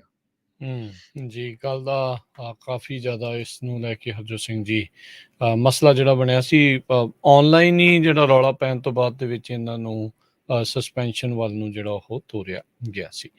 ਅਗਲੀ ਜਿਹੜੀ ਹਰਜੋਤ ਸਿੰਘ ਜੀ ਖਬਰ ਦੇ ਉੱਤੇ ਨਜ਼ਰ ਮਾਰਦੇ ਜਾਈਏ ਤਾਂ ਟੈਨਸੀ ਸਟੇਟ ਦੇ ਜਿਹੜੇ ਸਾਬਕਾ ਹਾਊਸ ਦੇ ਸਪੀਕਰ ਗਲੈਨ ਕਸੈਡਾ ਤੇ ਉਹਨਾਂ ਦਾ ਇੱਕ ਅਹਿਮ ਸਾਥੀ ਆ ਉਹਨਾਂ ਨੂੰ ਇੰਡਾਈਟ ਕੀਤਾ ਗਿਆ ਆ ਤੇ ਅੱਜ ਕਹਿੰਦੇ ਆ ਵੀ ਉਹਨਾਂ ਨੂੰ ਆਪੋ ਆਪਣੇ ਉਹਨਾਂ ਦੇ ਘਰਾਂ ਦੇ ਵਿੱਚੋਂ ਗ੍ਰਿਫਤਾਰ ਵੀ ਕਰ ਲਿਆ ਸੀਗਾ। ਸੋ ਇਹਨਾਂ ਦੇ ਉੱਤੇ ਬ੍ਰਾਈਬਰੀ ਦੇ ਜਿਹੜੇ ਚਾਰजेस ਲੱਗੇ ਆ, ਵਾਇਰ ਫਰਾਡ, ਮਨੀ ਲਾਂਡਰਿੰਗ, ਬਹੁਤ ਸਾਰੇ ਜਿਹੜੇ ਫੈਡਰਲ ਫੰਡਸ ਦੇ ਵਿੱਚੋਂ ਪ੍ਰੋਗਰਾਮ ਚੋਂ ਰਾਸ਼ੀ ਆਉਣੀ ਸੀਗੀ ਉਹਨਾਂ ਨੇ ਆਪਣੇ ਵੱਲ ਨੂੰ ਕਰ ਲਈ। ਕਿਕ ਬੈਕਸ ਜਿਹੜੇ ਆ ਫੈਡਰਲ ਫੰਡਸ ਦੇ ਨਾਲ ਸੰਬੰਧਿਤ ਕਿਹਨੂੰ ਮਿਲਣੇ ਚਾਹੀਦੇ ਕਿੱਦਾਂ ਜਾਣ ਉਸ ਦੇ ਨਾਲ ਸੀਗੇ। $51,000 ਦਾ ਹਰਜੋਤ ਸਿੰਘ ਜੀ ਇਹਨਾਂ ਦੇ ਉੱਤੇ ਇਹ ਸਾਰੀਆਂ ਚੀਜ਼ਾਂ ਦੇ ਦੋਸ਼ ਲੱਗੇ ਆ। ਹੁਣ ਗੱਲ ਕਰਦੇ ਜਾਈਏ ਆਪਾਂ ਰੀਸੈਂਟਲੀ ਕੋਵਿਡ ਦੇ ਦੌਰਾਨ ਦੇਖਿਆ ਵੀ ਇਹ ਵੀ ਫੈਡਰਲ ਮਨੀ ਸੀਗੀ। ਮੇਰੇ ਦੱਸਣ ਦਾ ਇਸ ਦੇ ਵਿੱਚ ਨਾਲ ਮਕਸਦ ਇਹ ਵੀ ਆ, ਕੋਈ ਡਰਾਉਣ ਦਾ ਨਹੀਂ ਆ ਪਰ ਵੀ ਭਾਈ ਧਿਆਨ ਜਿਹੜਾ ਉਹ ਜ਼ਰੂਰ ਰੱਖਣਾ ਚਾਹੀਦਾ। ਜੇ ਕੋਈ ਗਲਤ ਕੰਮ ਕਰਦਾ ਤਾਂ ਫਿਰ ਉਹ ਫਸ ਜਾਂਦਾ ਆ। ਫੈਡਰਲ ਮਨੀ ਦੇ $51,000 ਦੀ ਰਾਸ਼ੀ ਨੂੰ ਇਹਨਾਂ ਨੇ ਗਲਤ ਤਰੀਕੇ ਦੇ ਨਾਲ ਵਰਤਿਆ, ਆਪਣੇ ਫਾਇਦੇ ਦੇ ਲਈ ਵਰਤਿਆ ਤੇ ਇੱਕ ਸਾਬਕਾ ਟੈਨਸੀ ਇੱਕ ਬਹੁਤ ਵੱਡੀ ਸਟੇਟ ਆ ਉਸ ਦਾ ਸਪੀਕਰ ਜਿਹੜਾ ਚੱਕ ਕੇ ਉਹਨਾਂ ਨੇ ਅੰਦਰ ਕਰ ਲਿਆ ਆ। ਕਹਿੰਦੇ ਵੀ ਜੇ ਇਹ ਦੋਸ਼ ਸਾਬਤ ਹੋ ਜਾਂਦੇ ਆ 20 ਸਾਲ ਤੱਕ ਦੀ ਸਜ਼ਾ ਜਿਹੜੀ ਆ ਇਸ ਨੂੰ ਹੋ ਜਾਣੀ ਆ। ਕਾਫੀ ਲੰਮੀ ਚੌੜੀ ਇਸ ਤੇ ਕਰਪਸ਼ਨ ਦੀ ਭ੍ਰਿਸ਼ਟਾਚਾਰ ਦੀ ਇਨਵੈਸਟੀਗੇਸ਼ਨ ਜਿਹੜੀ ਉਹ ਚੱਲੀ ਸੀਗੀ। ਪੋਲੀਟੀਕਲ ਟਾਈਟਨਸ ਇੱਕ ਬਹੁਤ ਵੱਡਾ ਨਾਮ ਸੀਗਾ ਟੈਨਸੀ ਦੇ ਵਿੱਚ ਗਲੈਨ ਕਸੈਡਾ ਤੇ ਉਹ ਹੁਣ ਬਿਲਕੁਲ ਸਲਾਖਾਂ ਦੇ ਪਿੱਛੇ ਆ। ਫੈਡਰਲ ਮਨੀ ਦੀ ਗੱਲ ਕਰ ਰਹੇ ਸੀ ਹਰਜੋਤ ਸਿੰਘ ਜੀ। ਕੋਵਿਡ ਦੇ ਦੌਰਾਨ ਬਹੁਤ ਸਾਰੀ ਫੈਡਰਲ ਮਨੀ ਜਿਹੜੀ ਉਹ ਵੰਡੀ ਗਈ ਆ ਤੇ ਆਪਾਂ ਨੂੰ ਪਤਾ ਹੈ ਵੀ ਕਈਆਂ ਨੇ ਇੱਥੇ ਜਿਹੜੀਆਂ ਧਾਂਦਲੀਆਂ ਉਹ ਹੋਈਆਂ ਬਹੁਤ ਜ਼ਿਆਦਾ। ਇਸ ਦੇ ਵਿੱਚ ਵੀ ਜਿਹੜੀ ਕਰਪਸ਼ਨ ਆ ਉਸਦੇ ਵਿੱਚ ਚੱਲੀ, ਕਿਹਾ ਕੁਛ ਤੇ ਲੈ ਗਏ ਕੁਛ। ਸੋ ਜੇ ਫੈਡਰਲ ਵਾਲੇ ਚਾਹੁੰਦੇ ਹੋਣ ਜੇ ਸਪੀਕਰ ਨੂੰ ਟੰਗ ਸਕਦੇ ਆ ਤੇ ਆਮ ਲੋਕਾਂ ਨੂੰ ਉਹਨਾਂ ਨੂੰ ਟੰਗਣਾ ਕੋਈ ਬਹੁਤਾ ਔਖਾ ਕੰਮ ਨਹੀਂ ਹੋਊਗਾ। ਸੋ ਇਹ ਆਪਾਂ ਜ਼ਰੂਰ ਇਸ ਲਈ ਦੱਸ ਰਹੇ ਹਾਂ ਵੀ ਭਾਈ ਜਿਹੜੀ ਚੀਜ਼ ਦੇ ਰਹੇ ਆ ਜੇ ਤੁਸੀਂ ਵਾਕਈ ਉਸਦੇ ਲਾਭਪਾਤਰੀ ਬਣਨੇ ਆ ਹੈਗੇ ਆ, ਤੁਸੀਂ ਉਹ ਪ੍ਰੀ ਰਿਕੁਇਜ਼ਿਟਸ ਤੁਹਾਡੀਆਂ ਬਣਦੀਆਂ ਰਿਕੁਆਇਰਮੈਂਟ ਮੀਟ ਕਰਦੇ ਆ ਫਿਰ ਤਾਂ ਤੁਸੀਂ ਲਓ। ਐਵੇਂ ਟੇਢਾ ਮੇਢਾ ਕਰਕੇ ਕਰੂੰਗੇ ਤਾਂ ਫਿਰ ਕੰਮ ਖਰਾਬ ਜਿਹੜਾ ਉਹ ਹੋ ਸਕਦਾ। ਆਪਾਂ ਦੇਖਿਆ ਹੀ ਹਰਜੋਤ ਸਿੰਘ ਜੀ ਕੋਵਿਡ ਮਨੀ ਵੰਡਣ ਤੋਂ ਬਾਅਦ ਹੁਣ ਤੱਕ ਦਰਜਨਾਂ ਕੀ ਸੈਂਕੜੇ ਜਿਹੜੇ ਆ ਇਹਨਾਂ ਨੇ ਲੋਕਾਂ ਨੂੰ ਗ੍ਰਿਫਤਾਰ ਜਿਹੜਾ ਕੀਤਾ ਆ ਤੇ ਕਈਆਂ ਨੂੰ ਇਸ ਦੇ ਵਿੱਚ ਕਨਵਿਕਟ ਵੀ ਜਿਹੜਾ ਉਹ ਕਰ ਚੁੱਕੇ ਆ। ਜੀ, ਅਗਲੀ ਖਬਰ ਵੱਲ ਚਲੀਏ। ਸਾਊਥ ਵੈਸਟ ਦੇ ਵਿੱਚ ਬਹੁਤ ਖਤਰਨਾਕ ਫਲੱਡ ਆਏ ਹੋਏ ਹੈਗੇ ਆ। ਈਵਨ ਦੋ ਜੋ ਸਾਇੰਟਿਸਟ ਆ ਉਹ ਕਹਿ ਰਹੇ ਆ ਵੀ ਇੰਨਾ ਜ਼ਿਆਦਾ ਫਲੱਡ ਆਇਆ ਆ, ਇਹਦਾ ਮਤਲਬ ਇਹ ਨਹੀਂ ਵੀ ਜੋ ਸੋਕਾ ਆ ਉਹ ਮੁੱਕ ਜਾਊਗਾ। Flash flood American south West ਨੂੰ ਬਹੁਤ ਬੁਰੀ ਤਰ੍ਹਾਂ ਪਿਛਲੇ ਦਿਨਾਂ ਤੋਂ ਹਿੱਟ ਕਰ ਰਹੇ ਹੈਗੇ ਆ। ਕੋਲੋਰਾਡੋ ਦੇ ਵਿੱਚ, ਟੈਕਸਸ ਦੇ ਵਿੱਚ ਬਹੁਤ ਜ਼ਿਆਦਾ ਕਾਰਾਂ ਜੋ ਆ ਪਾਣੀ ਦੇ ਵਿੱਚ ਡੁੱਬ ਗਈਆਂ। ਨਿਊ ਮੈਕਸੀਕੋ ਦੇ ਵਿੱਚ ਟੂਰਿਸਟ ਟ੍ਰੈਪ ਹੋ ਗਏ ਇੱਕ ਕੇਵ ਦੇ ਵਿੱਚ। ਇੱਕ ਯੰਗ ਵੂਮਨ ਜੋ ਆ ਉਹ ਜ਼ੀਓਨ ਏਰੀਆ ਦੇ ਵਿੱਚ ਹਾਈਕਿੰਗ ਕਰ ਰਹੀ ਸੀ, ਉਹ ਹਜੇ ਤੱਕ ਵੀ ਮਿਸਿੰਗ ਹੈਗੀ ਆ। ਸਮਰ ਮਾਨਸੂਨ ਕਹਿੰਦੇ ਹੁੰਦੇ ਤਾਂ ਨੈਚੁਰਲੀ ਆ ਸਾਊਥ ਵੈਸਟ ਦੇ ਵਿੱਚ, ਪਰ ਇਸ ਵਾਰੀ ਇੰਨਾ ਜ਼ਿਆਦਾ ਮੀਂਹ ਪਿਆ ਇੰਨਾ ਐਕਸਪੈਕਟਡ ਨਹੀਂ ਸੀ। ਡਾਕਟਰ ਐਂਡਰਿਊ ਹੋਇਲ ਮੀਟੀਓਰੋਲੋਜਿਸਟ ਹੈਗੇ ਆ ਨੈਸ਼ਨਲ ਓਸ਼ੀਆਨਿਕ ਤੇ ਐਟਮੋਸਫੇਰਿਕ ਐਡਮਿਨਿਸਟ੍ਰੇਸ਼ਨ ਤੋਂ। ਉਹਨਾਂ ਨੇ ਇਹ ਕਿਹਾ ਆ ਵੀ ਇਹ ਕਲਾਈਮੇਟ ਚੇਂਜ ਕਰਕੇ, ਹਾਈਡਰੋਲੋਜਿਕ ਸਾਈਕਲ ਕਰਕੇ ਇਫੈਕਟ ਹੋਇਆ ਹੈ। ਪਰ ਇਹ ਨਾ ਸੋਚੋ ਵੀ ਜਿਹੜਾ ਸੋਕਾ ਆ ਉਹ ਖਤਮ ਹੋ ਜਾਊਗਾ। ਕਹਿੰਦੇ ਵੀ ਧਰਤੀ ਇੰਨੀ ਜ਼ਿਆਦਾ ਸੁੱਕੀ ਹੋਈ ਆ ਤੇ ਉਹ ਇੱਕਦਮ ਅਬਜ਼ੌਰਬ ਨਹੀਂ ਕਰ ਸਕਦੀ ਮੋਇਸਚਰ ਨੂੰ, ਇਸ ਕਰਕੇ ਜੋ ਫਲੱਡ ਆ ਰਹੇ ਆ ਤੇ ਪਾਣੀ ਧਰਤੀ ਦੇ ਵਿੱਚ ਨਹੀਂ ਜਾ ਰਿਹਾ ਹੈਗਾ। ਇੱਕ ਹੋਰ ਬਹੁਤ ਮਾੜੀ ਖਬਰ ਆ ਰਹੀ ਹੈ ਵੀ ਇੱਕ ਭਾਰਤੀ ਮੂਲ ਦਾ ਜੇਤਲ ਅਗਨੀਹੋਤਰੀ 29 ਸਾਲਾਂ ਦਾ ਤੂਸਾਨ ਦੇ ਵਿੱਚ ਮਿਸਿੰਗ ਆ। ਉਹ ਫਲੱਡ ਵਾਟਰਸ ਦੇ ਵਿੱਚ ਯੂਟਾ ਦਾ ਜੋ ਜ਼ੀਓਨ ਨੈਸ਼ਨਲ ਪਾਰਕ ਆ ਉਹਦੇ ਵਿੱਚ ਹੜ ਗਿਆ ਸੀ। ਹਜੇ ਤੱਕ ਵੀ ਉਸ ਦੀ ਜੋ ਬੋਡੀ ਆ ਉਹ ਨਹੀਂ ਮਿਲੀ ਹੈਗੀ। ਜੋਨਾਥਨ ਸ਼ੈਫਰ ਸਪੋਕਸਪਰਸਨ ਹੈਗੇ ਆ ਰਿਸਰਚ ਤੇ ਰੈਸਕਿਊ ਟੀਮ ਦੇ, ਸਰਚ ਤੇ ਰੈਸਕਿਊ ਟੀਮ ਦੇ। ਉਹਨਾਂ ਨੇ ਇਹ ਕਿਹਾ ਵੀ ਸਰਚ ਹਜੇ ਤੱਕ ਵੀ ਚੱਲ ਰਹੀ ਹੈਗੀ ਆ ਤੇ ਪਰ ਸਾਨੂੰ ਉਹ ਹਜੇ ਤੱਕ ਨਹੀਂ ਲੱਭਿਆ। ਅਗਨੀਹੋਤਰੀ ਹੋਰ ਕਈ ਸਾਰੇ ਜੋ ਹਾਈਕਰਸ ਆ ਉਹਨਾਂ ਦੇ ਨਾਲ ਹੜ ਗਿਆ ਸੀ, ਬਾਕੀ ਦੇ ਜੋ ਬਚ ਗਏ, ਪਰ ਇਸ ਨੂੰ ਜਿਹੜਾ ਹਜੇ ਤੱਕ ਲੱਭਿਆ ਨਹੀਂ ਜਾ ਸਕਿਆ। ਸਦਰਨ ਯੂਟਾ ਦੇ ਬਾਰਡਰ ਦੇ ਲਾਗੇ ਤੇ ਐਰੀਜ਼ੋਨਾ ਬਾਰਡਰ ਦੇ ਲਾਗੇ ਰਿਵਰ ਸਾਈਡ ਵਾਕ ਦੇ ਵਿੱਚ ਇਹ ਇੱਕ ਤਰ੍ਹਾਂ ਦੇ ਨਾਲ ਹਾਈਕਿੰਗ ਕਰ ਰਹੇ ਸੀਗੇ। ਕਹਿੰਦੇ ਪਈ ਇਸ ਏਰੀਏ ਦੇ ਵਿੱਚ ਇੰਨਾ ਜ਼ਿਆਦਾ ਮੀਂਹ ਪਿਆ, ਖਾਸ ਕਰਕੇ ਡੈਲਸ ਦੇ ਵਿੱਚ ਵੀ, ਜਿਹੜਾ ਪੂਰੀ ਸਮਰ ਦੇ ਵਿੱਚ ਪੈਣਾ ਚਾਹੀਦਾ ਸੀ ਉਹ ਇੱਕ ਦਿਨ ਦੇ ਵਿੱਚ ਹੀ ਇੰਨਾ ਜ਼ਿਆਦਾ ਮੀਂਹ ਪੈ ਗਿਆ, ਜਿਹਦੇ ਨਾਲ ਮੇਜਰ ਫਲੈਸ਼ ਫਲੱਡ ਆਏ ਹੈਗੇ ਆ। ਡੈਥ ਵੈਲੀ ਦੇ ਵਿੱਚ ਵੀ ਕੈਲੀਫੋਰਨੀਆ 'ਚ ਬਹੁਤ ਜ਼ਿਆਦਾ ਫਲੈਸ਼ ਫਲੱਡ ਆਏ ਆ। ਨਵਾਹੋ ਨੇਸ਼ਨ ਨੇ ਸਟੇਟ ਆਫ ਐਮਰਜੈਂਸੀ ਡਿਕਲੇਅਰ ਕੀਤੀ ਆ। ਸੋ ਇਹਨਾਂ ਸਾਰੇ ਏਰੀਏ 'ਚ ਰੈਡ ਇੰਡੀਅਨਸ, ਨਵਾਹੋ ਨੇਸ਼ਨ ਦੇ ਲੋਕ ਬਹੁਤ ਰਹਿੰਦੇ ਆ ਤੇ ਉਹਨਾਂ ਨੂੰ ਉੱਥੋਂ ਇਵੈਕੂਏਟ ਵੀ ਕੀਤਾ ਜਾ ਰਿਹਾ ਹੈਗਾ ਆ। ਅੱਜ ਦੀ ਡੇਟ ਦੇ ਵਿੱਚ ਵੀ ਯੂਐਸ ਡਰਾਊਟ ਮੋਨੀਟਰ ਦੇ ਮੁਤਾਬਕ 50% ਅਮਰੀਕਨਸ ਸਵੇਅਰ ਡਰਾਊਟ ਦੇ ਵਿੱਚ ਹੈਗੇ ਆ। ਬਹੁਤ ਖਤਰਨਾਕ ਸੋਕੇ ਵਾਲੇ ਏਰੀਏ ਦੇ ਵਿੱਚ ਇਸ ਟਾਈਮ ਹੈਗੇ ਆ। ਜੀ ਜੀ ਬਿਲਕੁਲ। ਸੋ ਸਥਿਤੀ ਜਿਹੜੀ ਹਰਜੋਤ ਸਿੰਘ ਜੀ ਕੋਈ ਬਹੁਤੀ ਚੰਗੀ ਨਹੀਂ ਆ।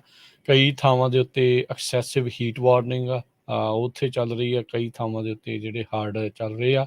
ਉਹ ਤਾਂ ਇਹ ਕੁਦਰਤੀ ਚੀਜ਼ਾਂ ਨੇ, ਆਉਂਦੀਆਂ ਰਹਿੰਦੀਆਂ ਆ, ਪਰ ਲੋੜੋਂ ਵੱਧ ਤੇ ਆਮ ਜਿਹੜੀਆਂ ਹੋ ਜਾਣੀਆਂ, ਇਹ ਇੱਕ ਚਿੰਤਾਜਨਕ ਜਿਹੜੀ ਸਥਿਤੀ ਬਣੀ ਆ। 1000 ਸਾਲਾਂ 'ਚ ਇੱਕ ਵਾਰੀ ਇੱਦਾਂ ਦੇ ਮੀਂਹ ਪੈਣ ਦੀਆਂ ਘਟਨਾਵਾਂ ਹੁੰਦੀਆਂ ਸੀਗੀਆਂ ਤੇ ਹਰਜੋਤ ਸਿੰਘ ਜੀ ਹੁਣ ਸਥਿਤੀ ਜਿਹੜੀ ਇਹ ਬਣੀ ਪਈ ਆ ਵੀ ਇਹ ਜਿਹੜੀਆਂ ਘਟਨਾਵਾਂ ਉਹਦੇ ਨਾਲੋਂ ਵੀ ਬਹੁਤ ਜ਼ਿਆਦਾ ਆਮ ਹੋ ਚੁੱਕੀਆਂ। ਇਹ 1000 ਸਾਲਾਂ 'ਚ ਇੱਕ ਵਾਰੀ ਹੋਣ ਵਾਲੀ ਘਟਨਾਵਾਂ ਪਿਛਲੇ 2 ਹਫ਼ਤਿਆਂ 'ਚ 3-4 ਵਾਰੀ ਇਹ ਜਿਹੜੇ ਤੁਸੀਂ ਗ੍ਰੇਟ ਪਲੇਨਸ ਦੀ ਗੱਲ ਕਰ ਰਹੇ ਆ, ਇਹ ਵਾਲੇ ਸਟੇਟਸ ਦੇ ਵਿੱਚ ਆ ਚੁੱਕੀ ਆ। ਸੋ ਜਿਹੜੀ ਕਲਾਈਮੇਟ ਅਨੋਮਲੀਜ਼ ਆ ਉਹ ਲਗਾਤਾਰ ਵੱਧਦੀਆਂ ਜਾ ਰਹੀਆਂ ਆ।